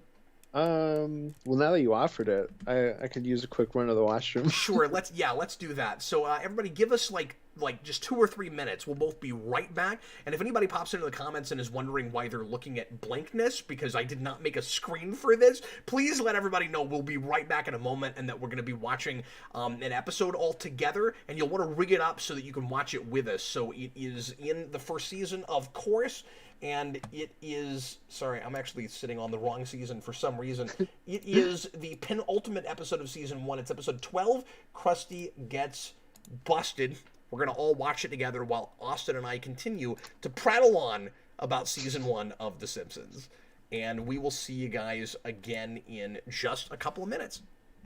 Yep.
Hey folks, I'm back. We're just waiting for Austin, and we have been at this for 2.5 hours already, chatting about the first season of The Simpsons. We had quite a bit to get through with the background of the series and talking pretty at length about a lot of the episodes.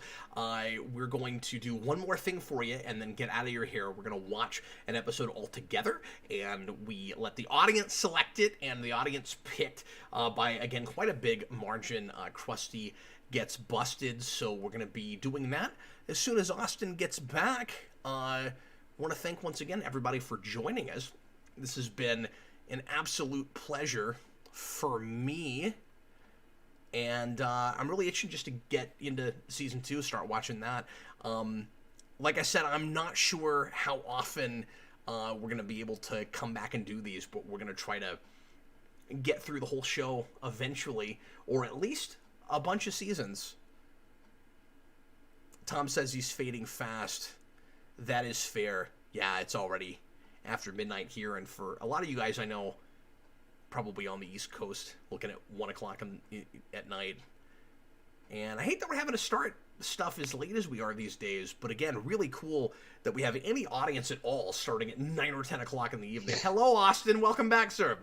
Hey, I just had my own little adventure going on. You all right? What happened? So, because when we do this, I'm like laying, like sitting up in bed, but like my legs are stretched out, and my computer's on my legs. So I stood up, I like jumped up, hit the ground. Both of my legs were completely asleep, which I didn't realize until I hit the ground, and I immediately fell back onto the bed. And then I was just like stuck there for a second where I was like, oh, I can't move. And then I tried to stand up again. Same thing happened. I fell back onto the bed. But by that point, my legs had woken up a bit. And nobody forced you to admit to any of that. No, but I thought it was funny. Right? I had my own little Simpsons couch gag going on. Oh, man. I kind of wish that you'd left your camera on. Well, it probably would have been funnier because when I fell back, I hit my computer and it like launched up a little bit. So it would have looked funnier. I kind of wish I did now, too. Picture exactly what your setup is because you always have a background. So I didn't realize you were sitting on a bed. Oh yeah, that's why I got like a little blanket going here. But I try to like. I have this whole like studio set up with like a real specific background and like mood lighting, and he's just like lounging on his bed with a laptop open, his legs don't fall asleep. Yeah, and like I had my light up there for the longest time. Now I just can't even get it to turn on. So I just have my crappy lamp, which is why I'm always in the dark. John says, "Good job, Austin." Thank you, sir. Okay, everybody ready to go? Let's watch an episode. I want to do this at the end of all of these, and like I said, I know this is getting lengthy. I'm not planning on axing this just because of length. I think this is going to be a lot of fun, Austin. Well, yeah, and I think it's going to be even better when we get into the later seasons. Because with this season, the second you said it, I was like, well, obviously it's going to be Krusty Gets Busted that we do. But when we move forward, I'm not going to know. It could be any episode, really. Yeah. I mean, some more likely than others, but it's going to be of course. It's going to be between 4 or 5 a lot of seasons, probably. Yeah. Yeah, exactly. And there's definitely not going to be a 19% to like 47% like there was this time. I wouldn't think so. And you also might get more folks voting, because I'd like to think that more people are going to be interested in different seasons of this show, even more so than the first, possibly. Oh, for sure. Here, I'm just testing my audio. That should be good. Cool. Because sometimes I forget to do that, and we start doing like a commentary or whatever, and it's overbearingly loud, and then I can't adjust it without it pausing the movie or show. Oh, I see. Yeah, I don't have that problem, but yeah, sometimes I'll have the audio too loud, and it'll kind of blow out my headphones, and I won't be able to hear you. Yeah. A lot of the issues with some streaming services won't let you do that on the PlayStation menu without it pausing, which is really annoying. SSJ says he's pretty excited about this and says he's only a casual fan of The Simpsons, but has always liked watching it when on TV. And I'm hoping some other folks will listen to this that way as well, because like I said, that's the thing I'm most getting out of this is I've always just been a casual fan, and I'm going to learn so much more about the show doing it, doing this project. Yeah, no, of course. And since we're about to get ready, I'm going to pull out my ace in the hole here, which is my donut. Oh, you're going to have I should have gotten a donut. You know what? Honestly, we should always have donuts on this show. And it's funny because I'm going to get up early in the morning and go get donuts for my kids. I wish I had thought to do it earlier. I got my donut. I couldn't get like a pink sprinkled one, but I am happy with this chocolate one. I am bringing up your notes about this episode so that I can pretend like I know more about it than I do. um, Leftovers home. I dropped in a little late. What days do y'all usually meet up for these? We don't have specific days. It's likely to be on a Sunday when they do happen, but we're not going to promise a certain day in the spacing out of these. We just need the time to watch them and get our notes and stuff. But I'm hoping, Austin, we can get away with at least once a month, at least while I'm able to record right now. I'm gonna have to take some time off after my kids are born, because for anybody that doesn't know, again, my wife and I are having twins, and I don't know if I can work this in right after that happens. But I'm gonna play everything by ear. So Yeah, well, I'm probably going to start on my notes for season 2 probably this week. Not so much to like rush you into it, but just so that I have them done for myself. So I'm not just trying to like rush into it when we eventually do it. I'm gonna try to start watching the season, at least kind of casually, pretty soon after this too, just because I'm itching to get into it. So we'll see how quickly we can get it together. Yeah, for sure. Make sure it's fresh on our mind when we talk about it. Like, I'd love to make it like Marvel Mania, where we can say like every 2 weeks, but God, that sounds like a lot of work to every 2 weeks. Like, I don't know if we can handle that. Yeah, well, we were lucky with this season. Like I was able to rewatch the entire season just today, but I wouldn't be able to do that with like a moving forward when we're up to 20 something episodes. It's too many episodes. I feel like we're gonna need at least 3. Leftover home, thanks for the information, and congrats on the twins. Thank you. Let's go ahead and get into this, guys. So make sure you're at timestamp 0. We're watching this on Disney Plus, of course. Somebody asked me earlier a curious question and asked what aspect ratio. I saw that we were about the watching aspect this in. ratio. I was not aware you could change it. Yes, because do you have the zoomed in widescreen aspect ratio? Well, I guess I don't know. So, okay, so Yes, if you exit I guess out, I do. Can you change go that?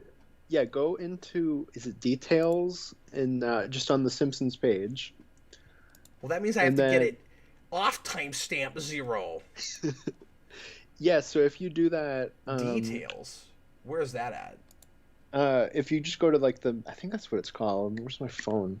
Oh, I see it. Yeah, it'll say restored aspect ratio, and if you turn that off, it'll go back to what it's supposed to be. The original format. I see. Okay. Well, I want to thank Hollywood Purgatory. Yeah, Hollywood Purgatory for mentioning that. Yeah, thanks a lot. I would much rather watch it that way. And I have to say, I am embarrassed by the fact that I didn't even notice that I was watching it that way. But of course, it shouldn't be in widescreen because you're missing some of the frame. Yeah. Well, you shouldn't be embarrassed. Disney should be embarrassed because they released it without the regular aspect ratio, and they only put it on because people freaked out. I don't have a problem with them giving you the option. No, the option is fine. I don't know if I like that it's the default, but that was the big issue when they launched, was that they like messed up the aspect ratio, and there are episodes where they ruin jokes because you can't see something that's just slightly above or under the frame. That's preposterous. It was a big issue. Yeah, no, it was pretty rough, and it took them a few months to fix it, but thankfully they did. The only issue was they didn't really say anything. It was just like, here, it's fixed. But I just assumed you would just go on and it would be fixed. I was like, how? It's not. So I had to Google it and find out about how you have to go through the details in the menu. Now I understand why we're talking about this. Yeah, thanks a bunch for the information there. Purgatory. Yeah, okay. Their thing was that they wanted it to be more uniform because the later seasons that are HD are widescreen. But that's not what these seasons were. Like, you're ruining the aspect ratio by doing that. Yeah, and if you're trying, I don't know, like if you're really worried about it, I mean, like, yeah, I guess I kind of get trying to be uniform. You know what? I don't get that at all. It's like, just present it the way it was. It's like, yeah, the later ones will be widescreen, and then the early ones you should just have the way they were. Like, but like I said, if you want to have the option for people that are really annoyed about that. People my whole life have been bothered by black bars, like whatever it is we're talking about. And it's funny because now it goes the other way. It's like, well, everything's in widescreen, so nobody wants the sidebars. And it used to be that with the home video, people didn't want widescreen aspect ratio because their TVs were a 3x4 box, and so you were losing the other part of the frame. Yeah, no, that is pretty funny, yeah. And I loved listening to Siskel and Ebert complain about people not understanding why it was important to not lose frame. And also screaming at people for not buying Laserdisc. That was fun. Oh, that's amazing. But now we can watch it the same way we can watch the Justice League, is the way it was intended. The way it was proper intended to be seen. 3x4. Do you know how badly I want to take the Snyder Cut and put it on an old like 80s CRT TV? Oh, probably quite a bit. I really want to do that, yeah. Because it looks like it was made for that. Anyway, let's go ahead and do this. So timestamp 0, Krusty gets busted. We're going to start right away. Here we go. Everybody, please press play right now. Oh, hold on. It's going through the wrong speaker. Oh, I thought I was going to have to restart the episode. Oh, no, sorry. No, you're good. I just had to fix my sound. Dun, dun, dun, dun, dun, dun, dun. They're laughing at me, not with me. It's another pretty obvious Chalkboard gag. It's pretty obvious, yeah. But that's the thing that Austin has to tell himself on a daily basis.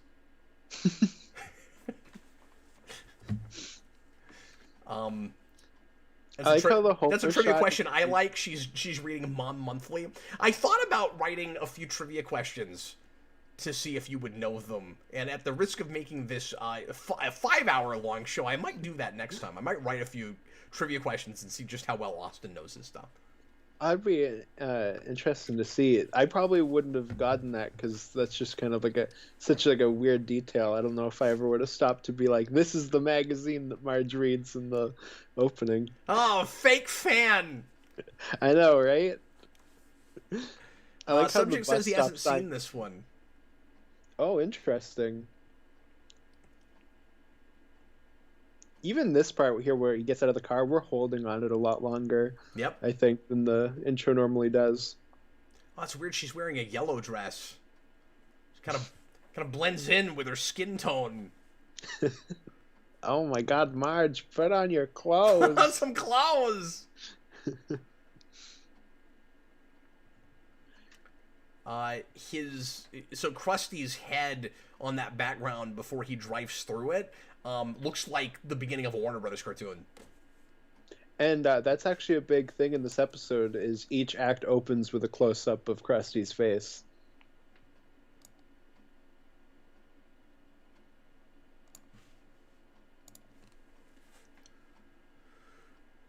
Yeah, I had forgotten that this was a Brad Bird episode.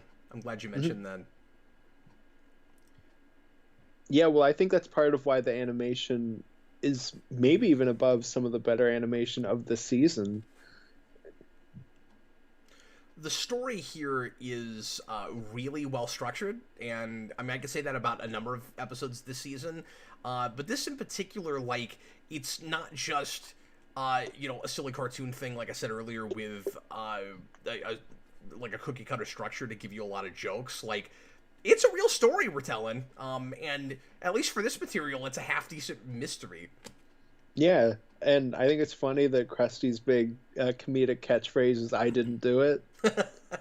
There's a lot of really nice setup and payoff like that. Did Brad Bird also write this, or I don't think so. Is his name at all on the story credit? Let me. I didn't notice it while we were looking at it. Yeah, I'll check my notes quickly. I don't think so, but I have to imagine you probably had a hand in the no, no, it wasn't. And it only has 2 writing credits, Jake Hogan and Wallace Wolodarski. Daniel Davis says that he only directed 2 episodes of The Simpsons, and they were both Krusty ones. Yeah, because he's a producer before he's like a regular director on this show. But yeah, I he also like sneaks A113 into both episodes he directs. I also like that Sideshow Bob being shot out of a cannon is established right away, so we have his motive before we even have the crime. Mm-hmm.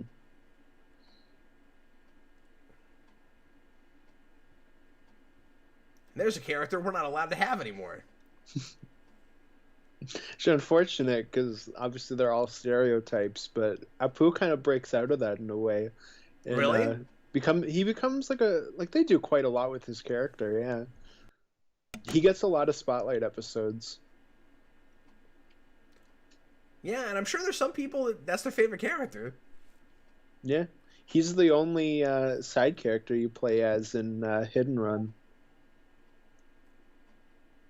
Oh, interesting. Yeah, he gets a whole chapter just to himself. So yeah, again, you know, as a mystery, like we get all the clues up front, but we don't know what we're looking for yet. This watch is better on a second or third viewing. Yeah, you catch all the stuff that we're setting up, like Krusty at the microwave right there. Yes, him at the microwave and the size of his feet.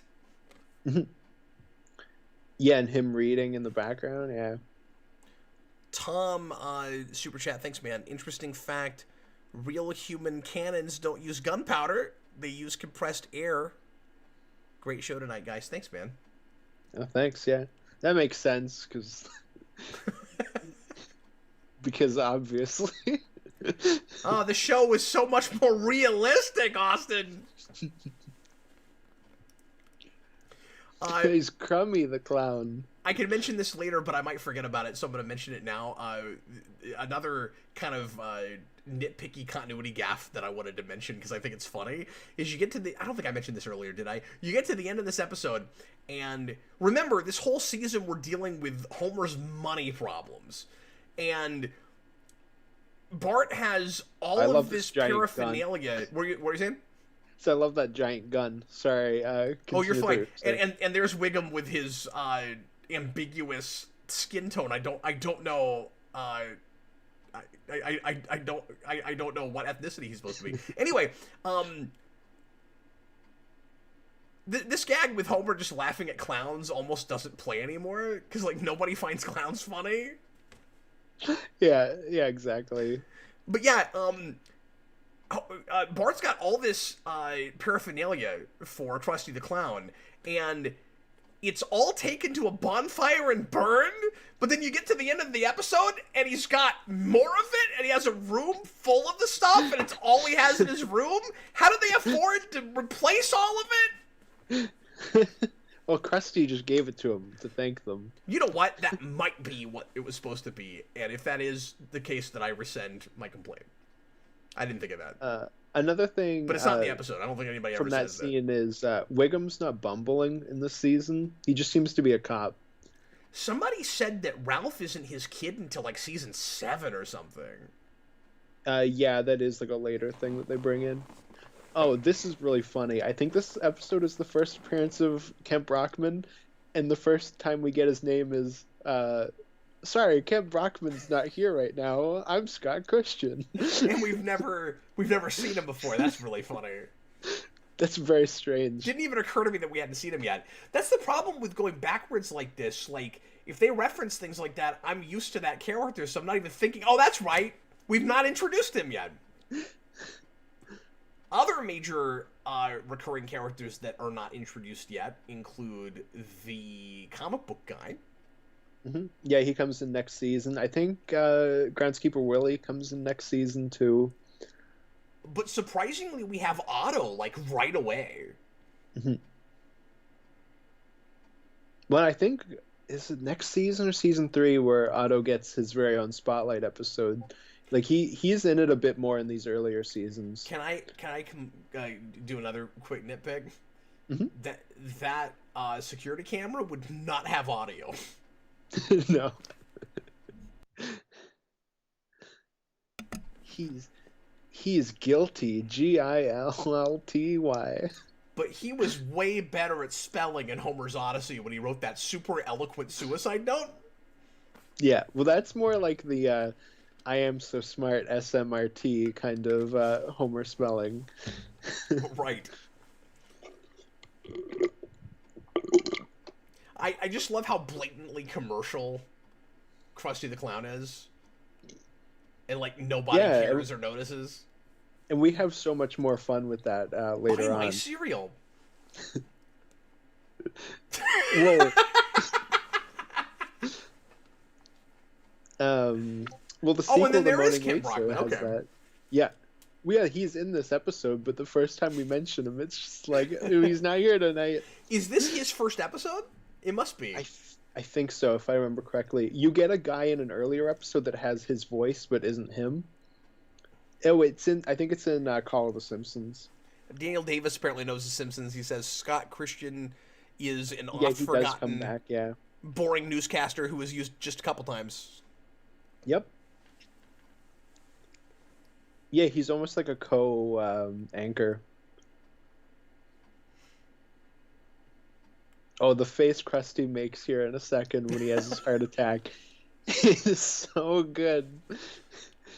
And this episode has some really amazing facial animations that, like, even later on they won't do. Like, they just get really exaggerated and crazy.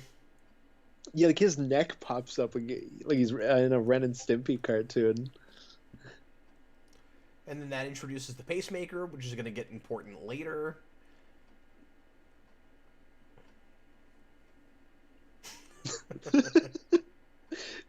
Well, they were showing more of their rivalry, or not rivalry, but like, oh, read a book. It's your old show. Read a book. I also like that it's that, like, not even a slant rhyme. Like, give a hoot, read a book, and of course, that's also really good foreshadowing because Krusty can't read. We'll find out, and he's supposed to be like a bastion for literacy.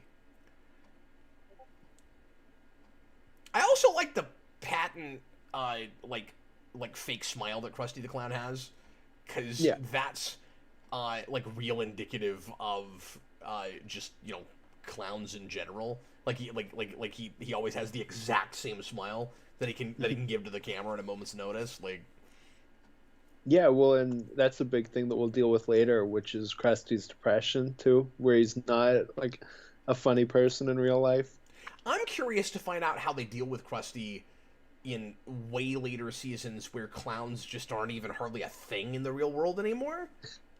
Well, see, Krusty just becomes their surrogate for just Hollywood in general. Oh. So it's like you'll see that even in the classic era of The Simpsons, where he's just more so we want to make fun of Hollywood, Krusty the Clown.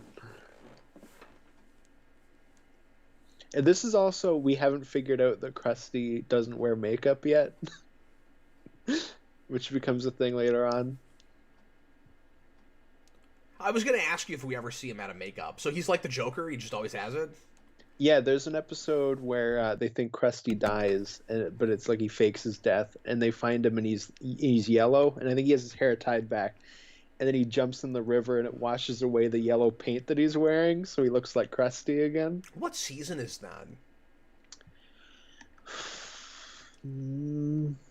That rings a bell. Like, I maybe think I've like seen that. Season 8, season 9. I was going to say it's got to be. It's a later one. Yeah. Yeah, but it's got to be within that run that was on reruns that I saw all the time. Yeah. Well, and there's the one episode where Homer's in the hospital and Krusty's like, "Let me tell you, this ain't makeup." Leftovers home, isn't it? In later episodes, his skin is white because of a skin condition? Yeah. Okay. Yeah, no, it's not makeup later on. Okay, that's hilarious. So people are supposed to buy the merchandise to then burn it. Church has got to make money. Oh, Bart the Fink, season 7. Thank you, Daniel Davis. I know the show really well. I struggle a bit with episodes to season. Okay. Where it's like, this episode's this season. I have that with some Star Trek episodes as well. Mm-hmm. I tend to mix up episodes of season 6 and season 8 quite a bit. Do you think you know this show well enough you could run a Simpsons club? Probably, honestly. I could probably do that, I think. Yeah, you're basically doing that now.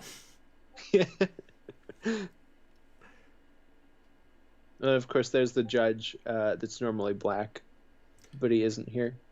This is a fun gag. Is it a crime to be illiterate? Is it a crime to bet on sporting events? Yes. Yes, it is. This But is what also... but what if someone has something and I want it more than they do? Well, then, of course, my favorite character, Lionel Hutz, is the lawyer on the show. He comes in next season, so we're just kind of stuck with just whoever these lawyers are. While moving forward, we will have the lawyers of the show. Well, we also don't have the cubicle guy yet, who's like always taking like crappy jobs and. Oh, Gil, he actually comes in pretty late. I think he comes in season 7, season 8. Is it that late? Wow. Yeah, and he eventually kind of becomes the surrogate for Lionel Hutz if they need a lawyer once Phil Hartman dies. Oh. Where he's just like, that guy's just pathetic and always has bad luck. And Yeah. you imagine he has like 3 mortgages on his house and he's been divorced 3 times. Yeah. Well, yeah, in his first episode, he's working for Lionel Hutz, too. It's when they're selling houses. Oh, yeah, that's right. I wasn't sure that was his first appearance, but that's the one I always think of. You want me to dance? You wouldn't even see it over the phone. I'm dancing. Ha-cha-cha.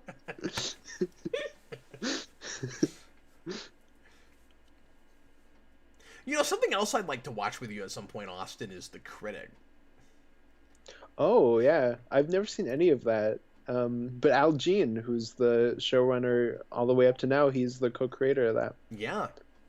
And it crosses with this a couple times.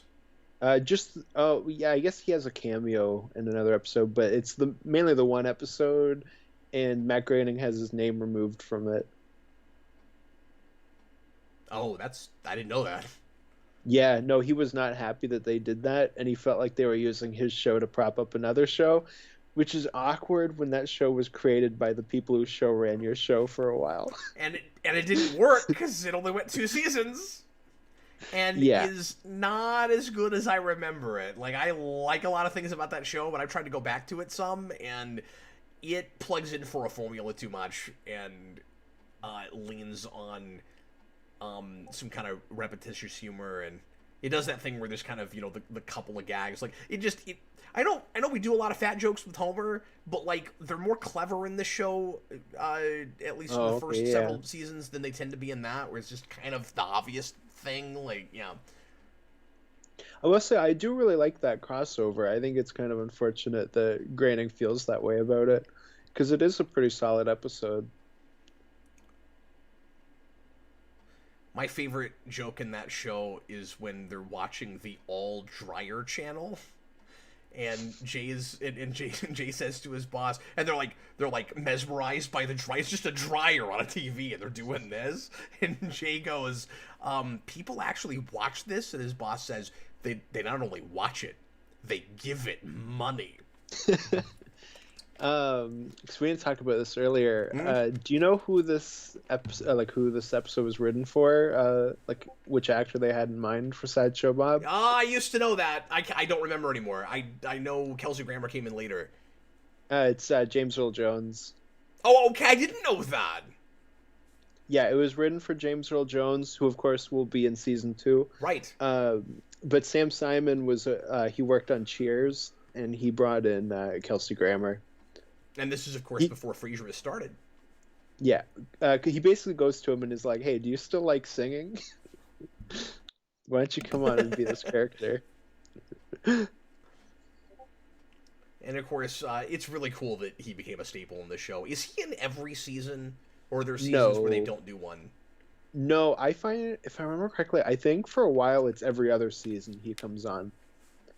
And then I don't know what it is once you get later on. I assume it's probably still that, but maybe He starts to come on every season. Didn't you tell me a story about how they didn't think that after he got more popular, he'd come back, and he was annoyed that they wouldn't just call him?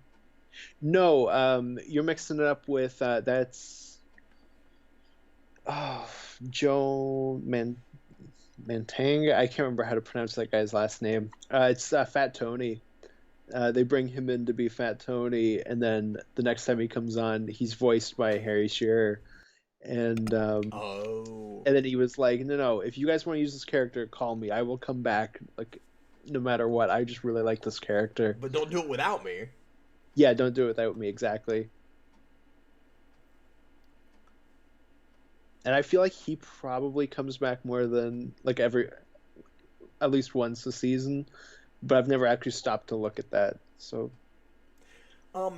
What I love most about the ending of this episode, I can't believe this is almost done. What I love about the ending of this episode is Sideshow Bob screws himself over. mm-hmm. Like, he's gonna come after Bart and hate him for all time after this for revealing that he was the culprit. But if only he had not called on Bart, this never would have happened. Yeah. Well, it's interesting too. I mean, it might have still come out, but the fact that it came out on national television right next to Sideshow Bob is the reason it happens as easily and quickly as it does, and why the cops buy it. Yeah. Well, and because obviously everybody goes to Bart versus Sideshow Bob, but it's actually their third appearance when that really starts to come up. The next episode with Sideshow Bob is when he marries Selma. So we actually build a bit before we get to that. And I think that's part of why that works so well. Yeah, so Bart beats him twice before he's going for Bart. Something we didn't talk about earlier, too, and I was just reminded by this because of the kind of trippy flashback thing we just had with all the feet in his mouth. We do a lot of trippy dream sequences through this season, and I always think of that as a Simpsons staple, but I didn't realize there was as much of that in the first season as there was. And it seems like they're kind of inspired a little bit by some like early Disney movies that do that, like Winnie the Pooh and Dumbo and things like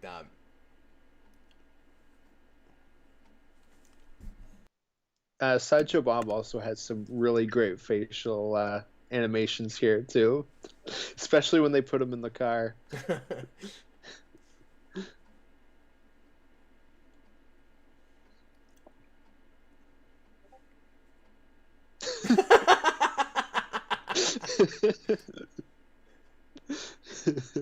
Such a weird frame.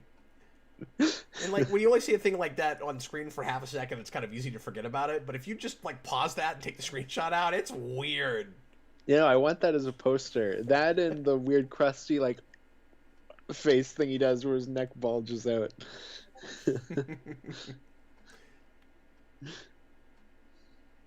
Yeah, honestly, like production-wise and story-wise, this maybe is the best episode this season. It's not my favorite. Yeah, I agree with that. But I think it's so indicative of what the show would become. Like, this is when it's finally The Simpsons, I think. Yeah, no, absolutely. Okay, so we have to turn this off before Some Enchanted Evening comes up again.